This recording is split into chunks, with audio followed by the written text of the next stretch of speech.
And theoretically, we're going. What's up, YouTubers? It's your buddy, it's your pal, SpazPhoenix, the YWC Reality Check, and I am not alone. I am here with the man that puts the yes in YWC. Say hello, buddy. What's up? What's going on, YouTubers? Your boy, Dalyxman. The first collab video with SpazPhoenix. This is gonna be good. Yeah, it is. And let's put all our cards on the table. Ultimately, I messaged all you guys because I wanted to do this video. Find myself in a very rare spot, Alex, going into Over the Limit. There's one World Heavyweight and one WWE title match. I'm both looking very, very forward to, but I'm left in a situation where I don't really know how to feel about how we're getting there. And I thought if I had somebody to bounce off of in this video and get a conversation going, it would be better than just me ranting and being like, hey, this is everything I think, but I don't really know what my opinion is yet. Hmm. Right. So which one do you want to attack first? Tell you what, let's attack the Fatal 4-Way that we get to the Daniel Bryan vs. CM Punk match last, if you don't mind. Alright, Fatal 4-Way. The big sort of, after this match was made, the big thing was, should they have made this Fatal 4-Way match, or should they have stayed with Sheamus and Alberto Del Rio and had Orton versus Jericho as a separate match? Where do you stand on that, or do you have a preference? Well, dude, here's my thing about it. Honestly, I'm not gonna lie to you. I didn't give a shit about Sheamus versus Del Rio. I was not interested one bit. Maybe it's because Daniel Bryan left and I was just done with Sheamus. I don't know if that's the problem or not.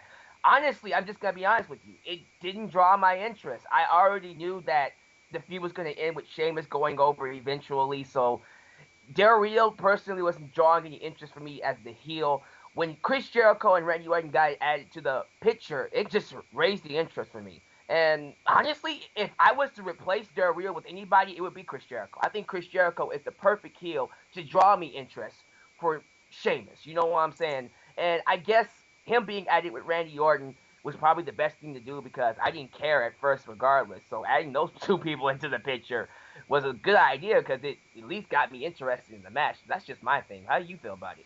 Well, this is where we get into one of my first conflicts of the night. I have two schools of thought on this.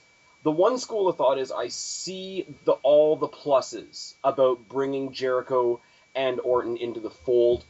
Bringing Jericho from Raw to SmackDown in general brings some star power, brings some eyes to SmackDown. Bringing Orton finally back into that main event, that main title picture, where I think he deserves to be, especially after he's been such a fixture in helping the mid card on SmackDown. Right. She's done an amazing job with. It does bring it.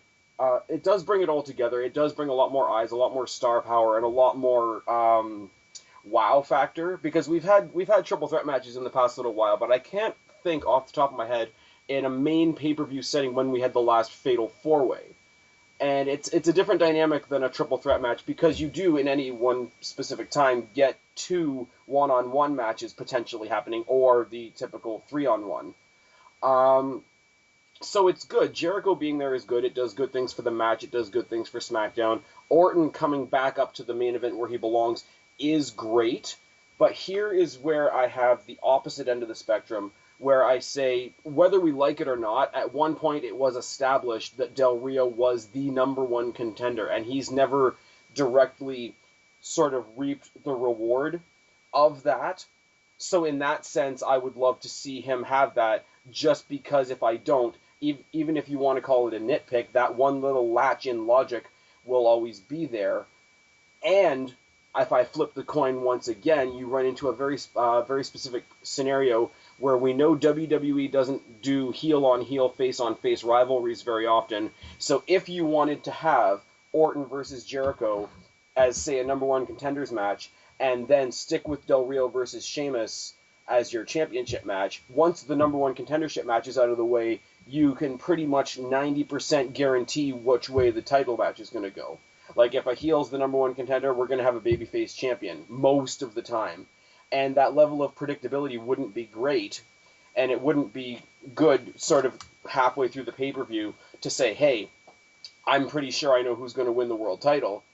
But at the same time, it would be getting rid of that logic loop of, hey, Del Rio has a title shot that he needs to cash in, that he's earned. Right. And let me just take it from here. I agree with you. That makes a lot of sense. As a matter of fact, when I think about it that way, that would work much better because Chris Jericho and Randy Orton actually have unfinished business. Chris Jericho was put out by Randy Orton in 2010. So logically, they need to do a feud, in my opinion. And what a great way to top it off by making it for the World Heavyweight Championship. For that feud to blow over into a World Heavyweight Championship feud with a Sheamus, that actually, in my opinion, adds more prestige to that world title. And it's kind of sad that they didn't go with that. Honestly, that I think about it now, but I know why they went with the fail forward because, like I said, dude, I think WWE is starting to panic a little bit with Sheamus with the whole Daniel Bryan thing and fans kind of turning on him because of how he was booked at WrestleMania.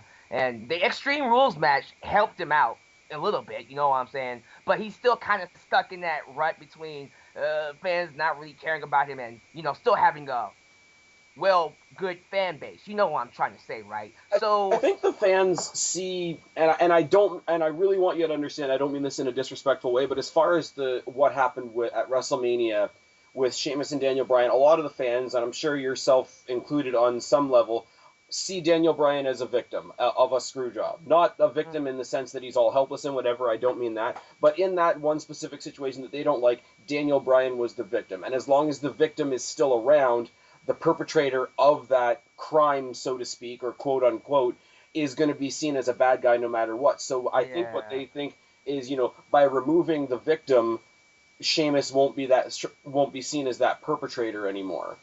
So quickly, shoving him as far away from Bryan as they can onto whoever, and on top of that, have the glitz and the glamour of bringing Jericho to SmackDown, which is an amazing move. If you, I don't know if you've sat yet through my Spaz Saves SmackDown in 7 Easy Steps. One of the things I said was even out where all your main event talent is, because 90% of it's on Raw. right, yeah, I Like agree. I mean, all the and when I say the big talent, I don't mean to put down people on SmackDown, but all the big comebacks like Rock, Lesnar, and Jericho all came back and all went right to Raw. Triple H even and Taker's on Raw right went to now, which Raw. is kind of ridiculous. Yeah, man, I agree. And they just pretty much, and that's just something they do with SmackDown all the freaking time. SmackDown always gets a good main event roster going, and then towards the draft or sometime down the road, they just strip SmackDown of all their good talent and send it right to Raw. They did that with Del Rio. I thought Del Rio was doing perfectly on SmackDown. He was having a good run, and although he lost his first, you know, shot at the World Championship to Edge at WrestleMania, unfortunately, because of Edge's last retirement. I still felt like his character was more suited for SmackDown. When they moved him to Raw, that was probably the worst thing they could do for him. So it's natural, but it's not something that is an excuse either. I think it's kind of retarded that they always have to move their best talents. It makes sense, I guess, but like you said in your SmackDown vid, it really would help out SmackDown to balance out the main event scene. So yeah, I agree with you on that But at one, the man. same time, and this is where I try to put on a neutral hat and try to see things from their perspective as well, because of the current layout that they deal with, Raw being live, SmackDown not being live. Um, they're not going to make heavy impacts on SmackDown when it's probably going to be spoiled before the show even airs. Like, all the big impacts happen because they don't get spoiled. So I think having the bigger events and having the bigger people move to SmackDown in general has to coincide with it being a live show, no matter what day they choose to put it on. And Yeah. I mean, hell, even if, and I wouldn't like it, but even if they kept it on Friday but made it a live Friday show, like you could have somebody like an Edge or a Nash could come back for the 100th time, or Sting. Can you imagine what it would be for SmackDown? Undertaker finally comes home to SmackDown because he was mostly on Raw the past couple of years when he was fighting with Triple H. Comes back to SmackDown where he thinks he belongs, and he's interrupted by Sting. Something like that will never happen as long as SmackDown is a taped show. Yeah. Because the internet Right. would blow up. Before he even comes on. That's absolutely right. That's true. If it That's happens at 10 o'clock on a Tuesday, the internet will blow up at 10 o'clock and 2 seconds. see my YouTube subscription box filled with Sting comes to WWE vids. Oh God, that's true. And that's just how the I internet think it was fans Mark are. Pearson that said, sometimes the internet's a bad thing because if you didn't see something happen right away, all it is Impact. newsfeed. Oh God, well, we are such spoiled fans, but that's how it is. I guess so. And I'll say it again. Try being in Canada where Raw's a 15-minute delay, so I get a spoiler 15 minutes before anything happens. Oh, dude, that fucking sucks. That does. I can't imagine being in your shoes. I Well, here's the apologize thing: for that. is the Score Network, and I've said this before, but I'll say it again just for the hell of it because I think it's a dumbass idea. Score Network is what carries WWE exclusively in Canada. Score is a great network. Score also does a bunch of the podcasts that I listen to and whatnot, but they have their own sort of thing because they have this deal with WWE. They have their own Countdown to Raw show. So it's like a little 15-minute blurb. Hey, this is what you missed last week. This is what you can look forward to this week, etc., etc., etc., right? But the thing is, the show starts at 9.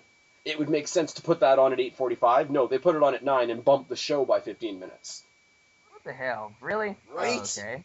Anyways, we got a little way off topic there. Right. Can I ask you something real quick, Spaz, before we continue this? What up? I was just sitting here thinking about this, man, and you feeling uneasy about these World Championship matches, and I'm not gonna say that you being uneasy isn't right, because honestly, I understand, and I'm trying to assess this. Do you think the fact that WWE had so many pay-per-views in 1 year and they're so crumpled together? I mean, just 3 weeks ago, well, just a few weeks ago, we had Extreme Rules, and now 3 weeks later, we're gonna have Over the Limit.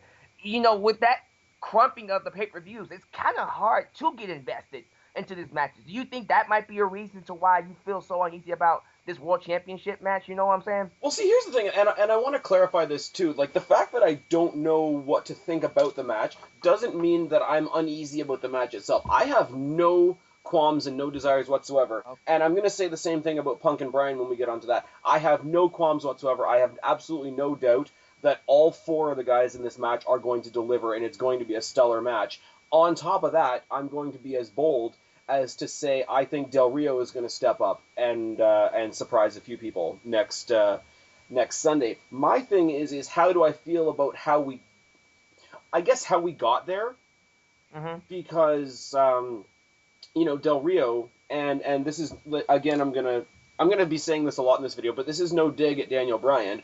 We established Alberto Del Rio as the new #1 contender for Sheamus's belt 1 week. I believe it was a week or 2 after WrestleMania, and then the following week it was announced that Daniel Bryan was going to get his rematch at Extreme Rules. So Alberto Del Rio got established as the new #1 contender, and he's already been pushed aside once. Now, his earning of that championship match doesn't mean anything if we can tack 2 more guys on at the last minute.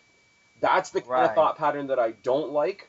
But again, if we didn't throw those guys in there to make it the Fatal 4-Way, we would run into the situation that I said before, whereas it's probably going to be seen somehow as a #1 contenders match, where what would happen in that contenders match would be a predictor for the main title match, and I don't want that to happen either. That's where I'm saying I don't really know. People come to me, and the conversations I've had all this week are, would you have rather seen those 2 separate matches, or are you happy with the Fatal 4-Way?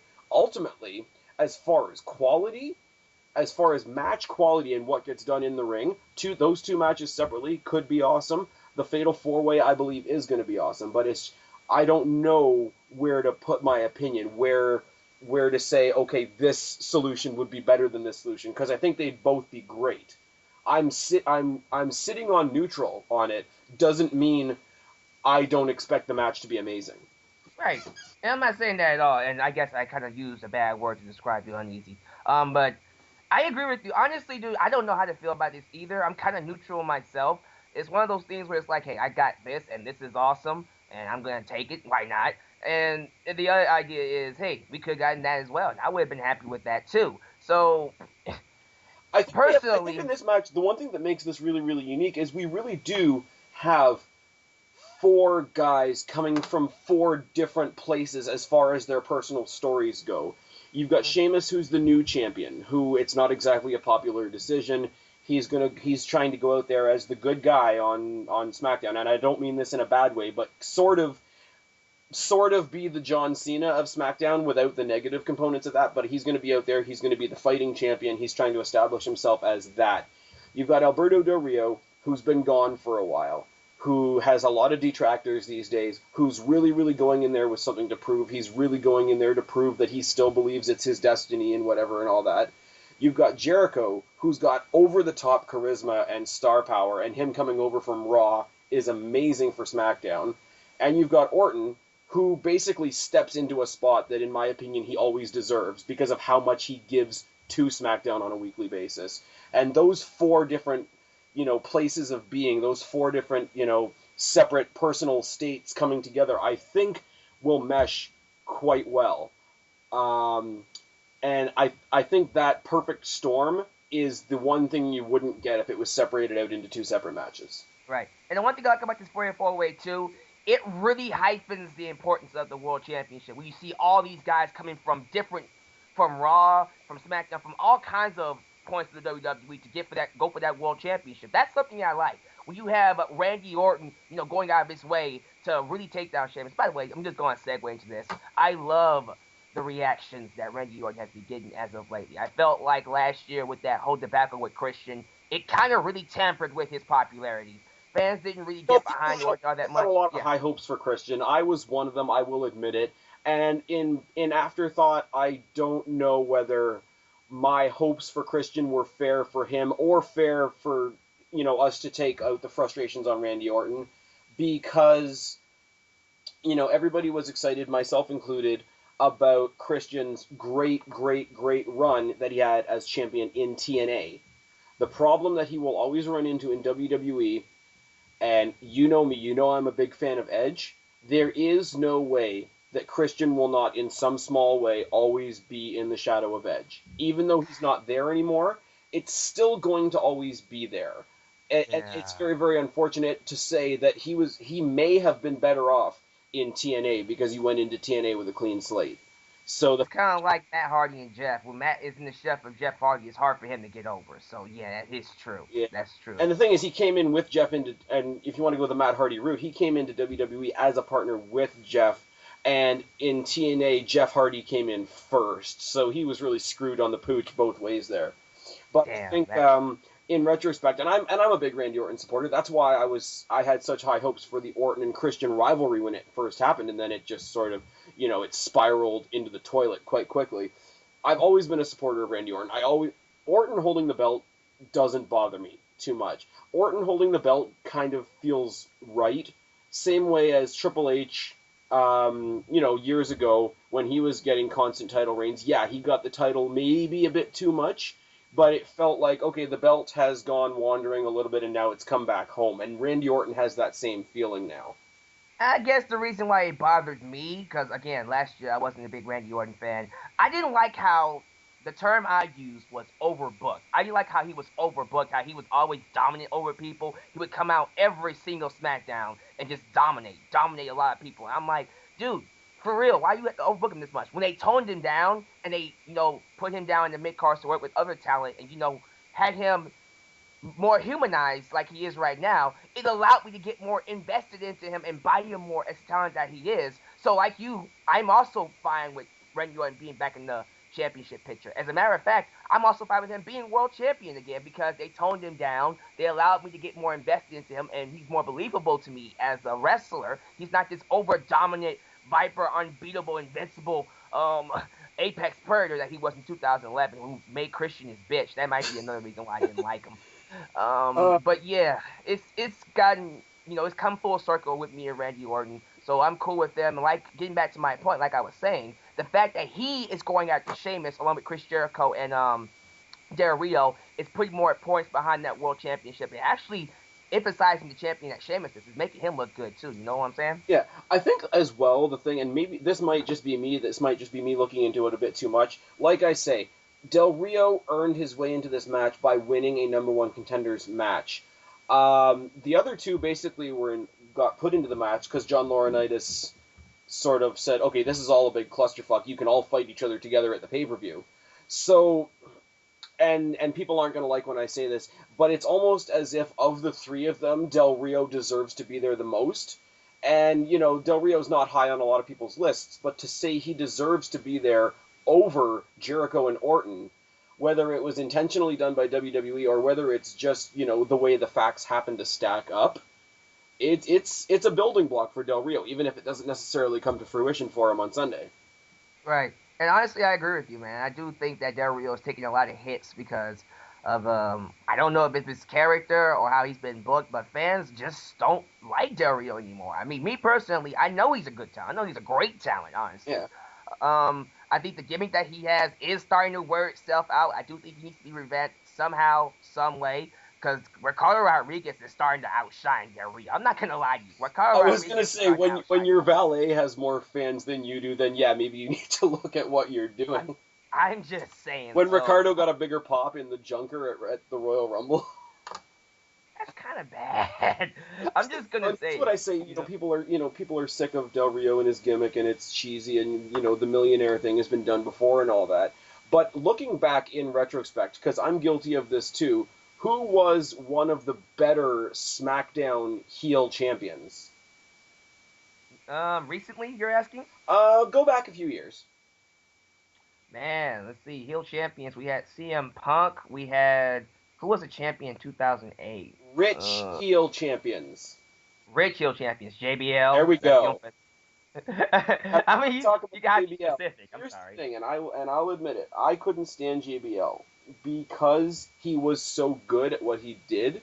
His presence was annoying. I wanted him off my fucking screen. This, that, and the next thing. And I was one of those, the off the cuff type marks that was like, no, no, no. It's not because he's a good heel. It's just because I don't like him and he sucks and he needs to be off my television screen. You know what I would give right now to have JBL back on SmackDown? Honestly, and this is me having one of those self-realizing moments, and I think if we let the black cloud sort of go over Del Rio and pass on to somebody else quite quickly and miss the opportunity with him with such a similar, he's a Mexican JBL with more charisma, I would say, character-wise, not in ring-wise. In ring-wise, okay. I'm sorry to say, but I'm sorry, he's better and more entertaining than JBL. JBL was a brawler, which is only entertaining for so long. Yeah, that's Del true. Character does have some psychology on him. Like when he links in the submissions and stuff like that, you can see it in his face. Like he's like, I'm going to rip your arm off. You might as well fucking submit. Mm-hmm. That's true. I agree with you. And and I'm actually remembering a match. When Jericho collected trophies back in his WCW days, like Malenko's leg and Mysterio's mask and all that, I would love to see Del Rio do something as stupid as have Ricardo Rodriguez come out with like a big whiteboard with just drawings of arms. Like, I collected Christian's arm and I collected Rey Mysterio's arm and now I'm working on collecting Sheamus's arm. I think something that arrogant. It's like, I've collected all these trophies and now the next one I need is the World Heavyweight Championship. I'll take it. It works because especially if it's done by Ricardo Rodriguez, I think it'll actually play off pretty well. You know what I'm saying? That's good. That's a good way there. And to go even more, like, cause I'm very good with physical comedy and physical, like, props when they're used well in WWE. Can you imagine if he gets so pissed off? Because we all know who the big boss man at the top is right now and what the shape of his arm is thanks to Brock Lesnar. Can you imagine if Alberto Del Rio didn't win it Over the Limit? Got so pissed off that he locked in the cross arm breaker on the already broken arm of Triple H. And then rode into SmackDown in his limo or whatever, and his new hood ornament is Triple H's arm brace. Whoa. That's actually something that would actually be good for Del Rio. It would be like a good sub feud for Triple H before he actually faced Brock Lesnar at SummerSlam, if that's going to happen. Actually, that would work. I like that. Yeah, you do. I do come up with some good shit occasionally. It's been known to happen. No, dude, that's the sign of a good wrestling mind. I'm not going to lie. That's good. That's real good. I like it. What I'm intrigued by is, are we going to see at all in his current run Chris Jericho have any kind of face time as far as not being a heel? Or as far as sort of being a tweener, because I would love to see Del Rio get the title by, like, mischievous means, and then be legitimately pursued by Jericho. I think Del Rio Jericho could be cool, because the things that Del Rio lacks, and yes, I realize that there are some of them, I think because Jericho, being the veteran that he is, could carry Del Rio in such a way that he would mask anything he might be lacking. Oh yeah, Jericho can mask anybody. That's because that's Jericho. And to answer your question, I hope he does go babyface. Too many heels in this company as it is. I think we need a main babyface. And if he's going to SmackDown and he turns babyface there, that could be one of the things that could fix SmackDown. Did you have top babyface on your things to fix for SmackDown in your list? I You know what I'm talking thought about? babyface. I just said just in general because at the time I thought they were still doing a draft, which is kind of redundant at this point. But I was saying like one of my ultimate points in that video was bringing John Cena to SmackDown. Okay. So John can Cena, you say Chris basically, Jericho? okay, Yeah. I'll save you. I'll give you the Cole's Notes version of what my point in the video there was. Because Raw is a super show, putting John Cena on SmackDown would still have John Cena on Raw. And what you would do, in my case, or in the case of my suggestion, would be all these rivalries that sort of exist outside the WWE bubble, like the Lesnar and the Rock and those kind of things, that kind of are above the regular roster, to put it in a certain kind of way, would still happen on Raw, be still built on Raw. And on SmackDown, it would be the exact opposite. He would be in the thick of the SmackDown roster, not quite what Randy Orton's doing, because Randy Orton's helping the mid-card. I would have Cena feud with whatever main event guy isn't going for the title at the same time at that particular point, so that you've got a bunch of top guys on SmackDown. Not all of them are going for the title, but just because you're not going for the title doesn't mean you can't be a top guy. To thicken that main event scene on SmackDown, you have Cena keeping it going wherever the title isn't. Right. Do you think Chris Jericho could replace John Cena in this respect if we turn him babyface? He can do the exact same things you want Cena to do. Either turn him babyface and work with the heels you already have and bringing some of the mid carders up to the main event, or keep him heel and build those faces that you need. Like Right. build a crop of like 2 or 3 phases that are like up and comers. Maybe like okay, yeah, even if you got a couple of like not FCW guys or NXT guys or whatever, but like Jericho comes in, makes this big proclamation. Yeah, I've dominated on Raw. I'm done with them. I'm gonna come take over SmackDown. And a couple of new fresh faces are like, no, no, no, no. We're just trying to get into this. You're not gonna fuck it up for us before we even get here. I like. Dude, that actually could work. Any way they use Chris Jericho, he's a great talent. I'm pretty sure it would be beneficial to SmackDown. So hopefully they move him to SmackDown first off, because I don't think he has much to do on Raw anymore. Do you agree with that one? Oh, I do. And the thing is, what you're getting with Jericho on Raw right now is the same problems that I have with Brock Lesnar and The Rock. Brock Lesnar and The Rock, I'm glad they came back for sure. Put the boy on his knees, on his back where he belonged. But they were basically brought in to fight one person. Like Brock was basically brought in to fight John Cena. The Rock was brought in to fight John Cena. Jericho was basically brought in to fight CM Punk. I mean, he ended up tangling with other people along the way, but he was pretty singularly focused. And if we can break that, bring him over into SmackDown, I think it'll be amazing. But the other thing, and I just thought of this now, I think it would be great to have, like you say, a bunch of guys from FCW or NXT or something like that, have a whole bunch of new guys come in, look at the product, look at the guys that are already there, and be like, look, there's a lot of people pulling a lot of bullshit. And this group of young guys starts policing SmackDown. And even matches that they're not even involved in, if they see somebody cheating to win or whatever, they come and they bring it to the referee's attention. And, or they remove the person that's trying to interfere in the match. And they don't become like these goody two-shoes, Dudley Do-Right type guys, but they just take a stand and they're like, you know what? We are the future of this company. We're going to be here for a long time. We want it to be right. We want it to be done right. I'm thinking about that one. That sounds like it could work very well. Who would you have exactly from FCW? I'm just curious. See, this is where I fall down because I don't actually watch FCW. But the thing is, for me, it would be brand new faces. So they would be establishing themselves to me once they hit the SmackDown roster.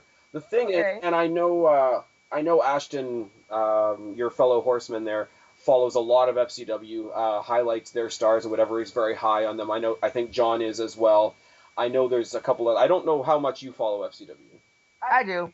And I guess I could throw out a few names. We have Tyler Black, Seth Rollins up there. Would you put them in that list? Seth Rollins? Well, see, I don't know the names, like, literally at all. I'm admitting that. But the thing, okay. Like, I'm on the opposite thing. Like, you guys watch them in FCW. are very, very excited about them coming in. You hear that this guy's moving up or that guy's moving up, and you get jacked, and you sort of come to the YWC and tell us what we're about to see and how great it's going to be, which is one great way to attack it, and I love it, and I love the enthusiasm and whatever. The thing is, I don't. So when somebody comes new to SmackDown, they're new to me. Right. I like there has to be a newness. Like that's why I liked NXT when it was better. I like Tough Enough because it's a little outside the ring and there's more generic stuff to it. But there's always that element of no, like if somebody has made their way to like I'm not a big indie guy. I think you guys know that about me. Mm-hmm. Mm-hmm. There's an element of yeah, I'm sure they've busted their ass. It's a long way to get here, but when they show up new, or sorry, quote unquote new in WWE, I like that as the WWE viewer, they can feel new to me. Right. And this is where I agree with you on that one because I'm probably one of the few indie fans slash mainstream fans that feels like if you come into the company, you have to work your way up. You have to, build the reputation. You have to establish yourself. Just because you was popular in a PWG or New Japan Pro Wrestling or an ROH doesn't mean you get a straight shot to the World Championship. No, you have to prove yourself. Absolutely. You have, and not even that. It can be something as simple as somebody plays their character a certain way, or they have a certain gimmick in I don't know, New Japan or ROH or whatever that you really, really liked, and a character that spoke to you, and maybe they were a destroyer, and maybe now that they're in WWE, they're dancing with the Funkadactyls, and you don't like that they did that. See, now me, I don't go in there with any predispositions or any prerequisites of what I think this guy should look like. I think, okay, this is a new guy. What do you have to show me? Prime example of that is Antonio Cesaro for me. Like, Ashton was talking about him for weeks on TwitWow, which everybody should go check out, obviously. Nice. But, and he was very, very excited and trying to explain what he was like and whatever. And he's even gone as far when we've spoken on Skype to say, hey, this is somebody you might want to check out. This is somebody you might want to check out, which is awesome. And I'll take a quick look. But then at the same time, just as quickly, I'll put it away. I'm like, okay, that's a little neat. Let's see what happens when he gets here. And when I didn't see any Antonio Cesaro until he debuted on SmackDown. And because I hadn't seen any of him before, I feel as a fan that it had more impact on me than somebody who's just been, waiting and tapping their toe impatiently for him to get there. You know what I mean? Right, and then that's kind of how they did with Daniel Bryan. And this is probably why a lot of fans were pissed off with how they was booking Daniel Bryan in 2010, because you know how Daniel Bryan was like one of the main focuses as Bryan Danielson as like the indie. Yeah. So when they brought him in NXT 2010 and had him go on that big losing streak, you can imagine how pissed the indie fans was. And I think your outlook is more. You know what? And this is where I try not to step on any toes. But if you're a fan of somebody, from wherever, for me, the only real example I could draw would be TNA, because it's the only other product I watch on a steady basis. But if you are a fan of somebody like an indie or an ROH or an FCW, OVW, or I don't really know any other names, but you see this guy, and obviously they become the main event in whatever minor league they're in before they make the jump to WWE. So you're used to seeing them as a main eventer, but now they're in WWE. They're not a main eventer in WWE.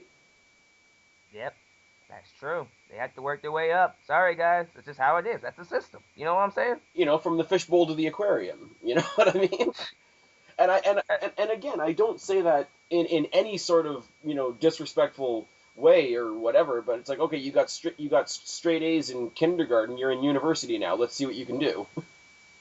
Yeah, you have to establish yourself. That's why it's important to really take what WWE is giving you. And although people might get pissed off at somebody being given a heel gimmick or a quirky gimmick, look.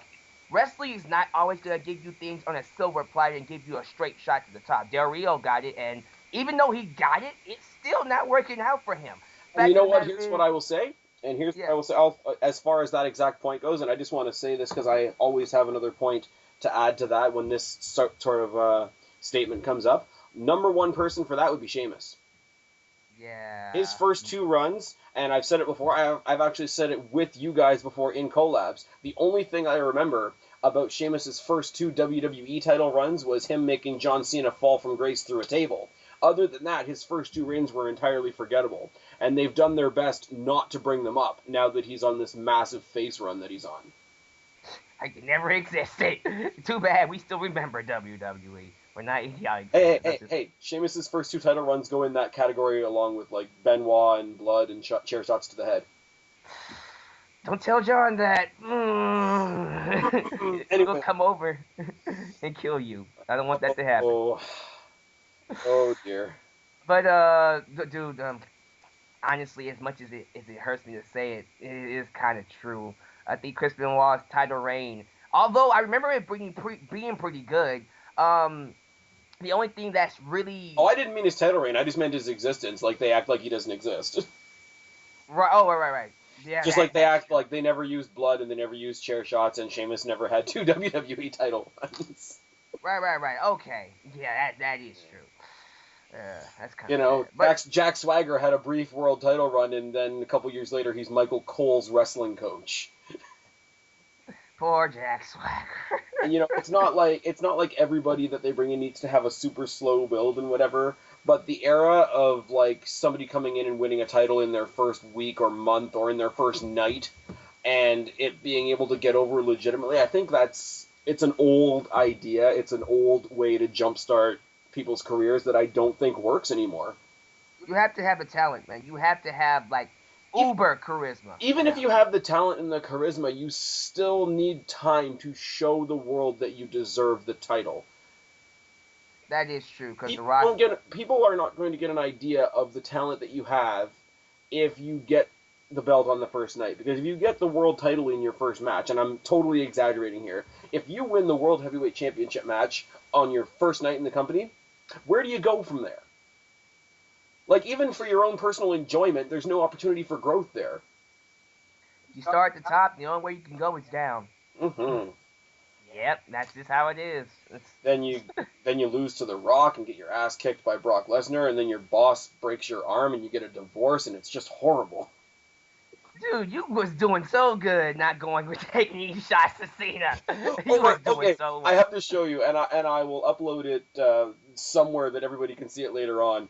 But John, your other fellow horseman there, and my fellow Grappler's Grab Bag commentator, came on to me the night that it was announced, sort of, it was all over Facebook that he was divorced, and I was coming up with one-liners so bad. They were horrible. There was like, rise above a prenup, embrace the eve. Oh, dude. All kinds of stuff. Job to The Rock at WrestleMania, job to Brock Lesnar at Extreme Rules, ladies and gentlemen, the recent report in your own bedroom. The recent reports on John Cena being upset. If you want to know why he was upset, this is the reason why. Because this guy right here is taking so many shots at Cena. He's like, fuck you people. Fuck everybody. Cena Apocalypse 1 and 2. And no wonder he was so upset at the last event. Jesus, man. So you go to him, I say, cheer up, emo kid. Dude, do you have anything else you want to say about the Fatal 4-Way? I think they kind of covered that. I just want to break it down like this. Who do you... Okay, it's 3 separate questions. Who do you think will win? Who do you think should win? And who do you want to win? All right. Who do I think will win? Sheamus. Who do I think should win? Randy Orton. Who do I want to win? Chris Jericho. The reason why I say Chris Jericho should win is because, here's my thing. If Sheamus is going to be booked as like the top babyface on SmackDown, there's always more money and the good guy chasing the bad guy. That's how it is. That's how it works with any kind of storyline. When the babyface chases the heel, it's lots of money with it. Chris Jericho is a top-class heel. It would be great for Sheamus. And I think that personally would work better. Randy Orton, why I say he should win it is because he's the top. He is the top babyface on SmackDown. And his pops are freaking ridiculous. And he's earning them more now. Yeah.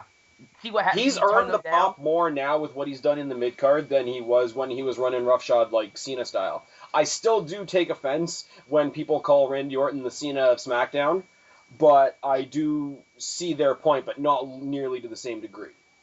Breakfast Club, I get it. Oh, dear. The entire Breakfast Club lost at WrestleMania, though, so the Breakfast Club arguments kind of go out the window. True. That is actually kind of true very much. But. All right. Me, Who do I think will win? I think you're right. I think Sheamus will retain. I think this is a match that's designed to say, look how big and bad this guy is. Look at all the obstacles he's overcome. Um, who do I think should win?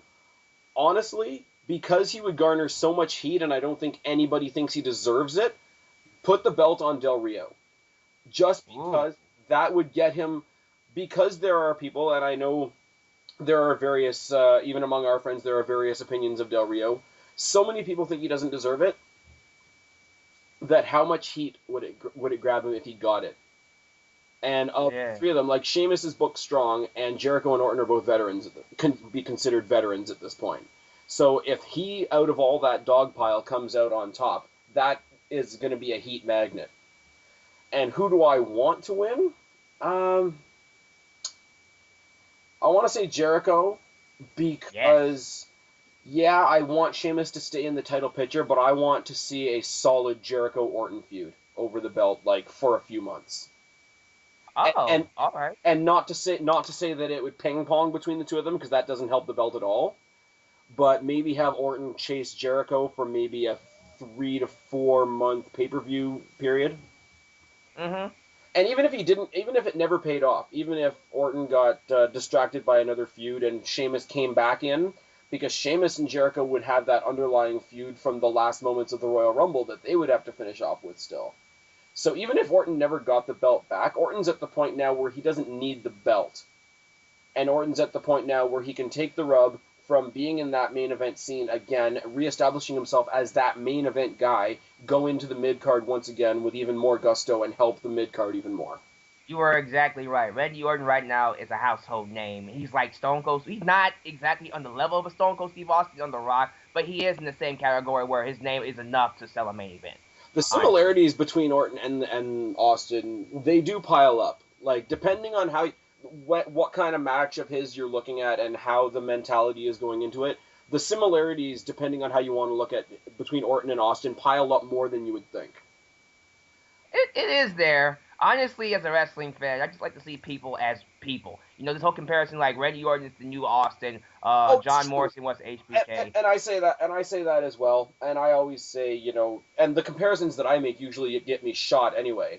Like people know I'm a big mark for The Miz. Who do I say The Miz reminds me of? The Miz reminds me of Edge, and nobody agrees with me on that one. Yeah, they probably would have shot you for that one. I'm surprised you're still alive. For sure. But no, I say Orton has that Austin mentality of the he's mostly a babyface, but he's still really, really unpredictable. Like, he's mostly a babyface, but he's not exactly there to make friends either. And asked Sheamus just this past week on Raw, you might be his tag team partner 1 minute, but it doesn't mean you're not going to eat an RKO at the end of the night. That's a good thing to use for Randy Orton. That's good. And that's the thing, and that's that element there where you could be a hard-working tag team partner with him all night and you could still be eating his own shoulder at the end of it. That is a very Austin-esque mentality.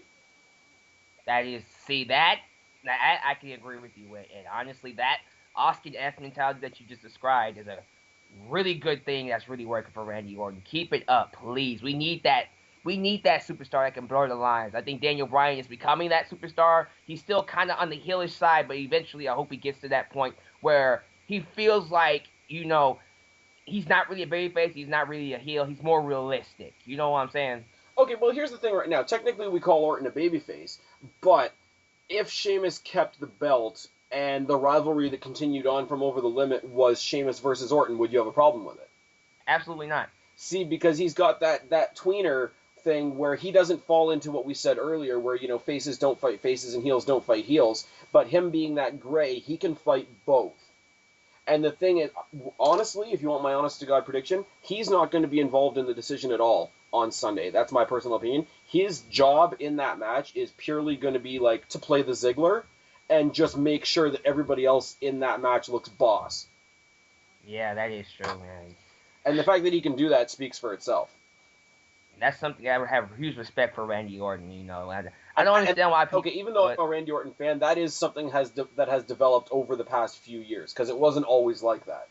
Oh, yeah, this is sure that wasn't with me either. But I can sit here and say it now. Even the immediate list of people he's helped look great, and I'm not saying they're not great talents on their own, but Dolph Ziggler, Cody Rhodes, Sheamus, Wade Barrett, there's one that I'm forgetting. Even The Miz, even if you want to go back as far as when he was fighting with The Miz. These are people that are either former champions or future champions, for sure. The last big rivalry he had was with Wade Barrett before Wade Barrett was going out. Yeah, you knew Wade Barrett was on his way to something big, if not the world title. I wouldn't be surprised if he comes back and wins Money in the Bank. A big, big part of that push was Randy Orton. Yeah, it really was. Mm-hmm. Anyway, so yeah, I want Jericho to win. I want to see Orton versus Jericho progress for a little while. I don't think it's going to happen. I think we're going to see Sheamus get a bigger build. And honestly, if you take away the flack that he's getting for supposedly screwing over Daniel Bryan, Sheamus isn't doing that badly either. He's in a better place than he was a few weeks ago. Definitely. He needs to stop trying to be funny so much. Just be an aggressive babyface. Just kick ass. We don't want you to be funny. You know what I'm saying? No, I mean, it can work. Like, even Batista had his funny moments, but he's trying to play up... I think the main thing that annoys me is he tries to play up the Irish stereotype stuff too much. And there's parts of that works, and there's parts of it that really, really don't, and they both come out. And when all the good is canceled by the bad, then you're not doing any good anymore. But other than that, like, in ring, like, if Extreme Rules did nothing else, it proved that Sheamus is not a one-trick pony in the ring. Oh, yeah, definitely. Agreed. And Daniel Bryan, I guess, did okay, too. You know you like this, Spaz. You don't have to act like that. Come on. I am a fan of Daniel Bryan, yes. Yes, I am. Anyways, speaking of Daniel Bryan, he's doing something at Over the Limit, too, isn't he? I think we'll turn the page now. Let's go ahead and turn the page to the next match, bro. Daniel Bryan versus CM Punk.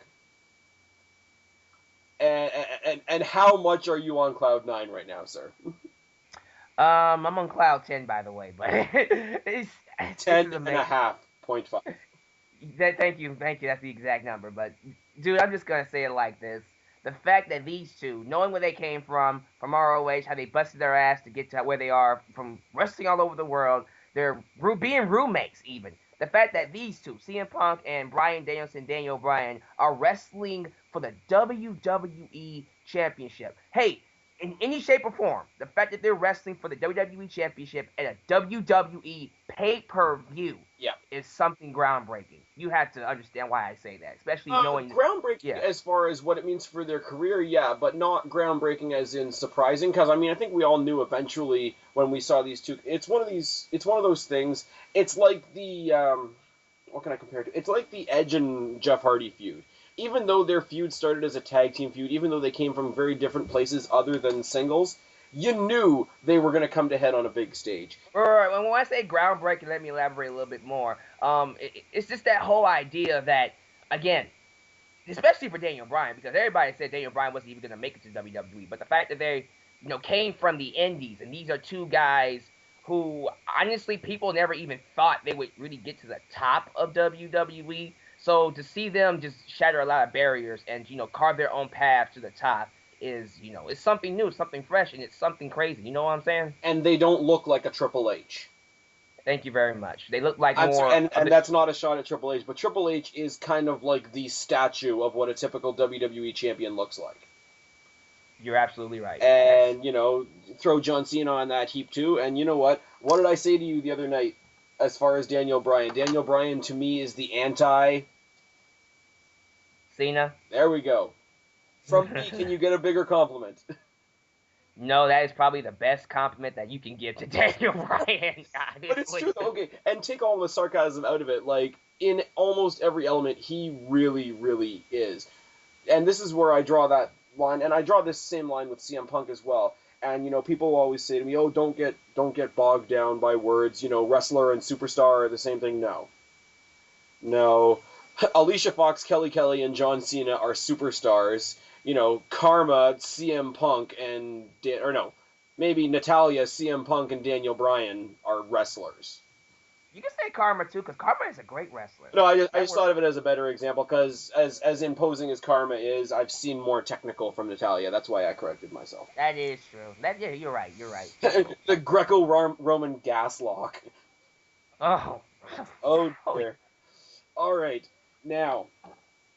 Yes, I'm excited about this. It's not the typical thing. We're having two wrestlers in a wrestling championship, and it's all very, very amazing. I was the guy that said going into WrestleMania 28 that in the Ultimate World, you know that I want one world title in the WWE. And I've been vocal about that on many occasions. I've gotten very many debates on very many occasions. I would not, and this is even before Daniel Bryan cashed in Money in the Bank, mind you, I would not mind CM Punk versus Daniel Bryan to unify the world titles at WrestleMania. I would buy that. And you guess what? You're not the only person that said that. There was a YouTuber by the name of, I think his name is NYG for Life, and other people too. I think it was Kylie Enjoys Wrestling. Other people who actually said that, and I'm another one of those people. That is a perfect match to unify the championships, and I agree with you. I honestly think with the Super Show and SmackDown just kind of taking a backseat regardless, it's kind of hard to really buy two SmackDown kind of championships. is what NXT was supposed to be now. Yeah. Which is dangerous, and it's another thing I said in my Saving SmackDown video. It's great to look at SmackDown as the land of opportunity if you're like an indie buff or an ROH buff or whatever, and you know the guys that are coming up. If you don't, then you're going to be like, why bother watching SmackDown if all the big names are on Raw? So they're walking a very sketchy line there. But ultimately, my problem has been no matter, one show, two shows, whatever, if you have two people that can legitimately call themselves the best, then there really isn't a best. And that's just my personal view on it. That is that is by no means like wrestling law. That is just the way I've always seen things. It's the same thing with the tag team championships. If there's two teams that can call themselves the best in the company, then neither one of them is really the absolute best. They unified the tag team championships and have them defended on both shows. There's no reason you couldn't do the same thing with a united, WWE title, which it was originally until Brock Lesnar became exclusive to SmackDown and Eric Bischoff brought in the WCW championship, pretty much. And honestly, right now, man, when I think about it, the World Heavyweight Championship is the modern day IC Championship. When I think about it, it really is. If you think about it for a second. It's not even that for me, because thanks in very much part to Cody Rhodes in particular, but I hold the Intercontinental Championship in higher regard than the World Heavyweight Championship most of the time. Whoa, that was new to me, for real? I do, because here's the thing. They've horribly booked the U.S. Championship, for one thing. Yeah. They've booked it into obscurity. It had a brief moment of glory when Dolph Ziggler held it, and he did an amazing job with it. He gave it to Ryder, Ryder gave it to Swagger, Swagger carried it to Superstars, and now it's on Santino. My disgust runneth over. Anyways. Wow, dude. But here's the thing, and ultimately, yes, I'm sorry, I know it's not anymore because it is called the World Heavyweight Championship, but look, it was brought in by Eric Bischoff. They didn't change the look of it at all. It was basically just handed to somebody randomly because Bischoff's a douche. And it represents a B company that was destroyed by WWE. In the process, WWE established that all of their superstars are better than WCW superstars. They then, on top of that, if that wasn't enough, put it on the B show. So what it is, basically, you have the WWE Championship on Raw. You have the WWE Intercontinental Championship, which is the main title of SmackDown. I'm sorry. And you have this old WCW relic just clinking around on SmackDown because they don't have a real world title. Well, to put some credit on the championship, it did go to Triple H, I think, like in, 2002 to 2003. That's when it was brought back. So it did have a brief period of revitalization. Oh, it's had several people hold it.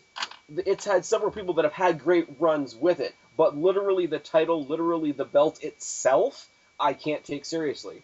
And it's literally because they haven't changed it. I have no respect for the U.S. title either. But at least when they introduced the idea of a U.S. title, they didn't revitalize the old WCW U.S. title. They had their own made, and I believe that belt, the current U.S. title belt, the reason it looks so different from all the other ones is because it was made by the same belt company that made Jeff Hardy's Enigma belt. Oh, wow. Yeah. Really? I didn't even know that. I believe he designed it the same way he designed his helmet, but I think it was taken to a place somewhere in the States. I'm not good with names of places, but yeah. But that's why if you look, the U.S. Championship looks a lot more colorful, a lot more flashy than most of the other belts that look like more like medals or medallions. Obviously, except for the blinged out WWE champ piece of shit. Yeah. The Cena belt. Please go back to the bling belt. Okay, what I find ironic is, yes, I'm finding some solace and some good in what Cena is doing these days. You know, put the women and children to bed. But even he doesn't like it anymore. Right? He even went on an interview and said, okay, I need to change the freaking belt. That should tell WWE something, but I understand why they're doing it because this was explained to me by Eon Nizzle, by the way. He explained to me that this was the most sold belt, merchandisely sold belt ever. This was more so than the wing belt. This was more so than the classic WWE, any classic WWF title belt. And I'm like, wow, seriously? Even the Undisputed Championship, he was like, yeah, this was that sold. I'm like, see, and that's the type of shit where I understand it, but it annoys me at the exact same time because it's like they know that it's old, they know it's kind of worn out, but they are using political reasoning and other kind of stuff to keep it around. Honestly, they need to go back to either the wing belt or bring back the United States, use Undisputed Championship or get a new one altogether because that belt is carrying the stigma of John Cena. And yeah, I don't even think the old Undisputed title, with all due respect, doesn't look to me. It never looked to me like a world title because it had the more square shape, and it reminded me so much of the Intercontinental title. So it was smaller as well, I believe, if I'm not mistaken. So it looked a lot like a second tier title. What we would need, in my personal opinion, is some happy medium between the Attitude Era Championship and the original Winged Eagle Championship. Somewhere in the middle of there. I want to say something round, but I'm not even totally fixated on that. But just that the Undisputed Championship belt reminded me so much of the Intercontinental belt, which I was missing at the time because we had that Tylenol shaped Intercontinental Championship belt for a while until Cody Rhodes saved us from that.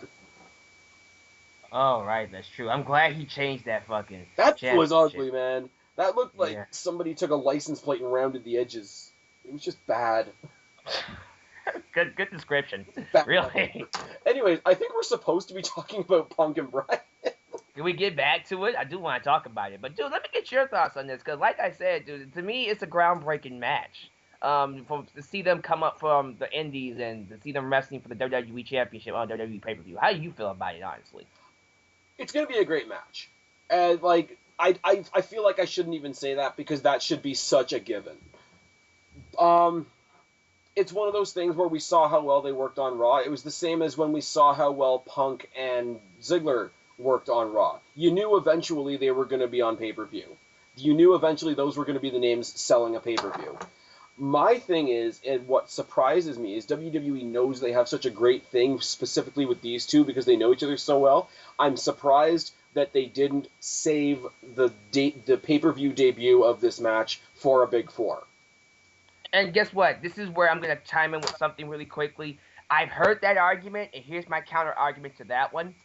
Just because they had it on this pay-per-view, honestly, I don't think that means they won't have it at another Big Four pay-per-view. This, to me, could be the start or continuation of a saga between Daniel Bryan and CM Punk. They could use this match to launch off a feud that could happen at either a SummerSlam or a Survivor Series or even a WrestleMania. This could be just another tag into a series of matches.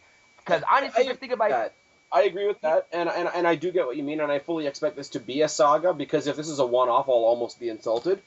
But yeah, because think about it this way, dude. Again, it ties back into why I brought it up to you earlier in this video. The fact that the pay-per-view only had 3 weeks of build to really hype up the pay-per-view, because we're going from Extreme Rules to Over the Limit. you can't really get much mileage in that week. I don't care who you are, unless you're The Rock or Stone Cold Steve Austin, unless it's like something big like CM Punk versus Stone Cold, which will set the entire world on fire. If you wanted to have CM Punk versus Stone Cold, you could announce it at the Raw before the show, and the show would sell out. That's exactly what I mean. But here's what I understand what you mean with that, and there's not a lot of build, and we all know in wrestling, nothing else matters. It's all about the build. Oh, stop it. Don't you stop doing it now. Oh. Hey, just because you and I haven't collabed before doesn't mean I haven't been paying attention, all right? Okay. But here's the thing. The breakthrough, and I'm not talking about the feud in general, because the feud will continue on and all that. I'm talking about the initial breakthrough of these guys just being guys that happen to cross paths on Raw, to these guys having an actual important match on their very first pay-per-view together. I think that very first breakthrough match is the most important, and that's why I'm surprised.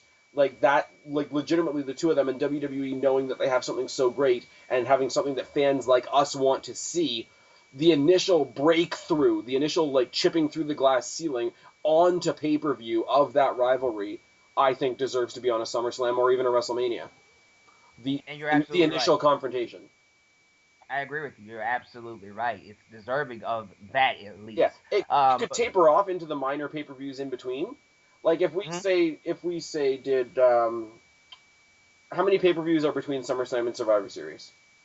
Survivor Series, we have SummerSlam, then we got what's after that? Night of Champions and Hell in a Cell. Then there's one after that. So there's three. There's three of them. So so they have their first big breakout into main event pay-per-view spotlight as a rivalry.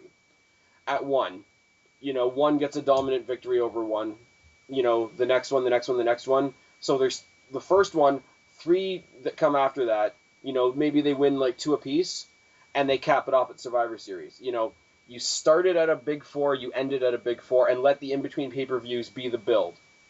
Because it's all about the build. Yes, it's all about the build. But I think the initial, and I know I'm really, really hammering this home, but their initial breakthrough into the pay-per-view scene, like this match we've seen before. People in ROH have tapes of it from ROH. People in other indie feds or other indie situations have video of them fighting from there. We've seen them fight on Raw. We've seen them fight on SmackDown. It's not that we haven't seen them fight before this exact fight, but this fight, it's not even Daniel Bryan or CM Punk specifically. It's this fight as a sole entity breaking into pay-per-view territory should be happening on a big four. Yeah. And let me just say something about that quickly, because a lot of people are saying, well, they've seen him fight before. They've already fought on Raw. They've already fought on SmackDown. So why should we see it over the limit? Here's the thing about Daniel Bryan and CM Punk. They've wrestled each other all over the world so many times. But the thing about that is each match has its own story, has its own way of, about telling the story of the match. And I think Daniel Bryan and CM Punk are two wrestlers who can tell a different story for every single different match they have. Each match is different from the one they had previous to it. You know what I'm saying? Even if you wanted to go with kayfabe logic, even if you wanted to go with storyline logic, right? If you know that you've fought this guy a million times before and you know him and he knows you and whatever, what are you more driven to do? You're more driven to vary your offense. You're more often to go off the map. You're more likely to try something you've never done before. Yeah. And you're getting a bigger stage to do it. This is somebody you fought a million times, and you want to show the world on that first pay-per-view stage that you are the better man in the match. So you want to bring everything you have and even some stuff you don't even have yet to that match. So it's like, yeah, we've seen them fight on minor shows. We've seen them fight in the indies. We've seen them fight on, weekly episodic television. What are these guys going to whip out of their arsenal for their breakthrough into the main event scene? Man, that's the intriguing part of it for me. Here, and this is where I'm gonna flip the switch. I mean, I'm pretty sure you thought I was nuts when I said I had a few problems with this match. Not that I don't think it's gonna be great, but the way it's been put together. I am, largely thanks to you, and I'm going to go on record as saying that right now, a huge fan of Daniel Bryan. My loyalty in this match, I will say quite honestly, leans more towards CM Punk. He's, captain of my Fave 5 and all that. But Daniel Bryan is almost untouchable in the WWE right now, as far as I'm concerned. My problem with it is, if you look at the literal story of Daniel Bryan, from the moment that he cashed in Money in the Bank till now. And I'm going to try and say this without sounding like a dick, without sounding like I'm putting him down, because I'm really not. But the story goes, he cashes in on an unconscious Big Show. He runs from Big Show and Mark Henry for a couple of consecutive pay-per-views. Yes, he outsmarts them. He's very, very good. He outthinks them. He outmaneuvers them.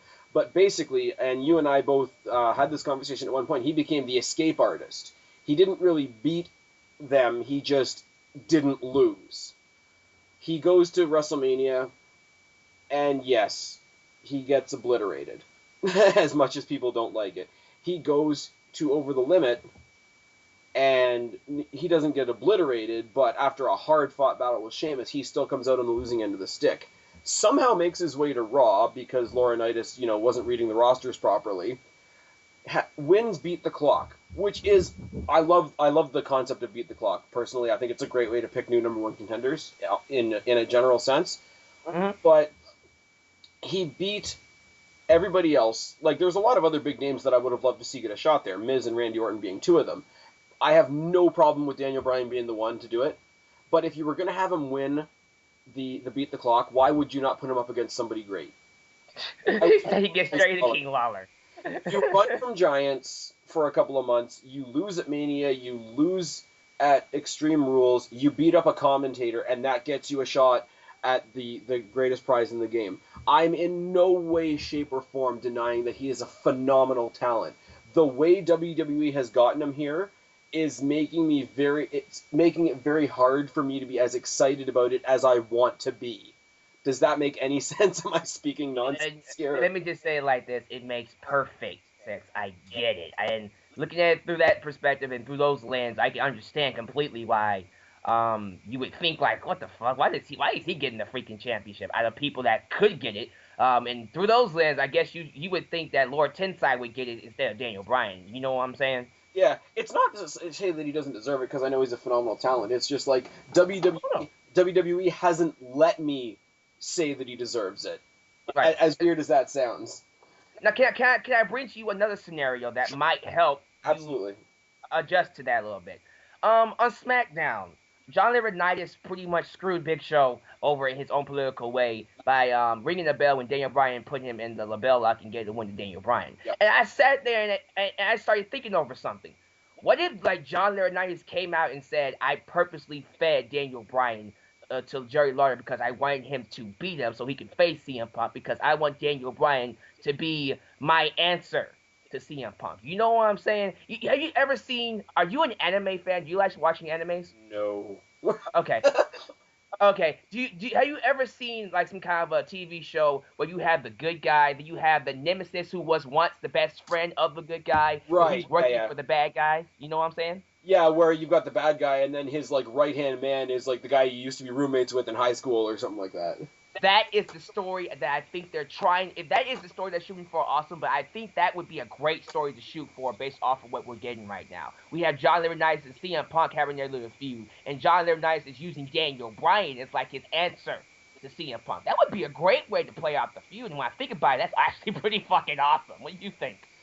It would be, and then Daniel Bryan... See, the thing is, though, is they kind of... Like I said, Bryan was the opposite of Cena, and he's the opposite of Cena in this respect, too, in that, Cena's supposed to be cheered, but he's booed. Bryan, they've tried so hard to make a heel, but he still gets cheered, and I think WWE finds some gross satisfaction in these characters that aren't received the way they're supposed to be. Like, Daniel Bryan is doing all this despicable stuff, and yet he still gets cheered. If he aligns himself with Laurinaitis, that goes out the window. Right. Or I think it would. Or I think it that intangible, not quite right. He's the bad guy, but we're going to cheer for him anyway type thing because he's an awesome wrestler. I think that would go into the toilet if he was immediately associated with Laurinaitis. My balance for that is Lesnar. Lesnar came into WWE and he took out John Cena, and I was excited as hell because, yeah, get the fuck down and, whatever. But, and I was enjoying it, and I was a happy boy. But, John from The Horseman actually said it the other night when I was making all the rips on John Cena. It's like, his pain and anguish is my fountain of youth, and I guess that's kind of true. Oh my God. But here's my point though. For Brock Lesnar to come back and be this guy that was just so arrogant that he's like, yeah, I legitimized this company, and then I went and legitimized UFC, and now I'm back to tell John Cena that he never would have had, any success if I had stayed around. He'd be carrying my jockstrap and whatever. I loved all that. I'm coming back to stare the best guy in the company in the face and show him that he's nothing. I loved all of that. I'm going to come in. I'm going to kick everybody's ass. I'm not here to make friends. I'm going to kill everybody. That's great. And then we find out, yeah, I'm really, really just talking out of my ass because really I'm just a hired hand for John Laurinaitis. That took so much wind out of it for me. It was ridiculous. I don't care about Laurinaitis versus Cena. I don't care about Laurinaitis versus Punk. The boss versus, babyface storylines are so outdated for me, it's ridiculous. When it was just, okay, Lesnar's another hired hand for Laurinaitis, took so much wind out of the Cena-Lesnar rivalry. I still loved the match, but it took so much out of it that could have been so much more for me. I think if you put Bryan, as great as he is, and, as weaselly as he is, he's so great at being the bad guy that he's more over than the babyface. And yeah, he could weasel and sort of suck up to the boss and do whatever to get his way. But I think if he actually aligned himself with Laurinaitis, it would deflate the match so much that it may not be able to recover. And that's a legitimate concern of mine. Yeah, when you put it that way, that could happen. But again, it was just a suggestion. Maybe that was what they were aiming for. I get it, because it would take away it would excuse the fact that Lawler was his opponent, because that was laughable. I mean, don't get me wrong, I have a great amount of respect for Lawler and what he's done in wrestling history. I think he's a great commentator. I think he's a funny guy and a good guy and all that. But stop sticking him in title pictures. It's like, okay, Jerry Lawler's in a Beat the Clock challenge. He could be getting a title match. It's the same as putting Santino in the Elimination Chamber. It's just don't do it. It's bad. Just don't do it. Just don't do it. But you have to get a positive out of that, though. Santino is more over from being in the Elimination Chamber. Let's not forget about that. So there is a silver lining to that little aspect. You know what I'm saying? There is, but it's just... Don't do it. Don't do it. Yeah, exactly. If there's a god up there, he's sticking his hand out through the clouds and he's like, all of you, just stop it. Stop. He's pointing his big ass finger. Stop. Just do it. And when I say the wrestling god, I don't mean JBL or Ric Flair. Oh, this guy is funny. But anyways, this match is going to be amazing. I expect it to have an unfinished element tonight, whether it ends in a... I don't think it'll end in something as bad as a counter or a disqualification, but I think something will happen under some kind of shady means, and there'll be rematches and rematches and rematches. Either that, or Punk will win and Laurinaitis will come back and just keep throwing random opponents at him, Daniel Bryan being one of them. And I could see Laurinaitis doing something along the lines of, I'm just going to keep throwing you opponents until you tire out and one of them manages to get the belt off you. Can they still do Lesnar and Punk? What do you think about that? I don't see any reason why they couldn't do Lesnar and Punk. They should do that, definitely. I do really want to see that match so badly. Honestly, Lesnar and Punk is one I want to see more in a main event area or over a title or whatever. The one I'd be interested in seeing, honestly, and I'm surprised you're not jumping on this, would be Lesnar versus Bryan. You kidding me? Of course I want to see that. Well, but I'm just thinking more realistically though, because you're trying to get out of your bias bubble. Yeah, I was trying to get out of my freaking bias bubble. Since you're gonna put me back in it, fine. I would love to see Drag versus Brock Lesnar. Fuck you. But no, anyway, I would really like. You know what else? You know what I find funny though? Yeah. There is somebody else in the WWE that does have legit MMA experience. Is it Santino? Because he does. It's not who I'm talking about. Okay, who is it? Tell it's me. The guy you don't want to beat Sheamus on SmackDown. Really? Del Rio? Yeah. I did not know that. I only know that because I watch Aftermath. Dude, that's freaking crazy. I didn't even know about that. Why didn't they say that on WWE? That's something to really take notice of. I'm not even kidding. I think the only reason they're bringing up Lesnar's MMA career is because UFC is well known. It's not, and I don't think Alberto Del Rio's MMA credentials are with organizations that are nearly as well known. It's not a great reason. I agree. It's the same as I think they should bring out Eve Torres's Brazilian Jiu-Jitsu knowledge, but they just don't. Like, I didn't even know she knew that. She does. I believe Layla does too, but I could be mistaken. Yeah. But, fun stuff. But yeah. Anyways, what was I going to say? Something about CM Punk. When they talk about Lesnar and his credentials as MMA guy, I don't think they're doing it literally to give credence to MMA. I think they're doing it more to use the UFC name because they can. Right, because they're trying to use the fact that he supposedly legitimized wrestling. So, you know what I'm saying? Well, this is okay. We'll branch off onto this for a second. Like, if we want to, and you and I have had this conversation before, but I'm going to make this point in video form. If we want to adopt sort of Brock Lesnar as wrestling fans, not necessarily to be a fan of him, but okay, he's a wrestler, so we embrace him because we are wrestling fans. Here's a guy that stepped away from our sport, went into their sport, showed them how it was done, and came back.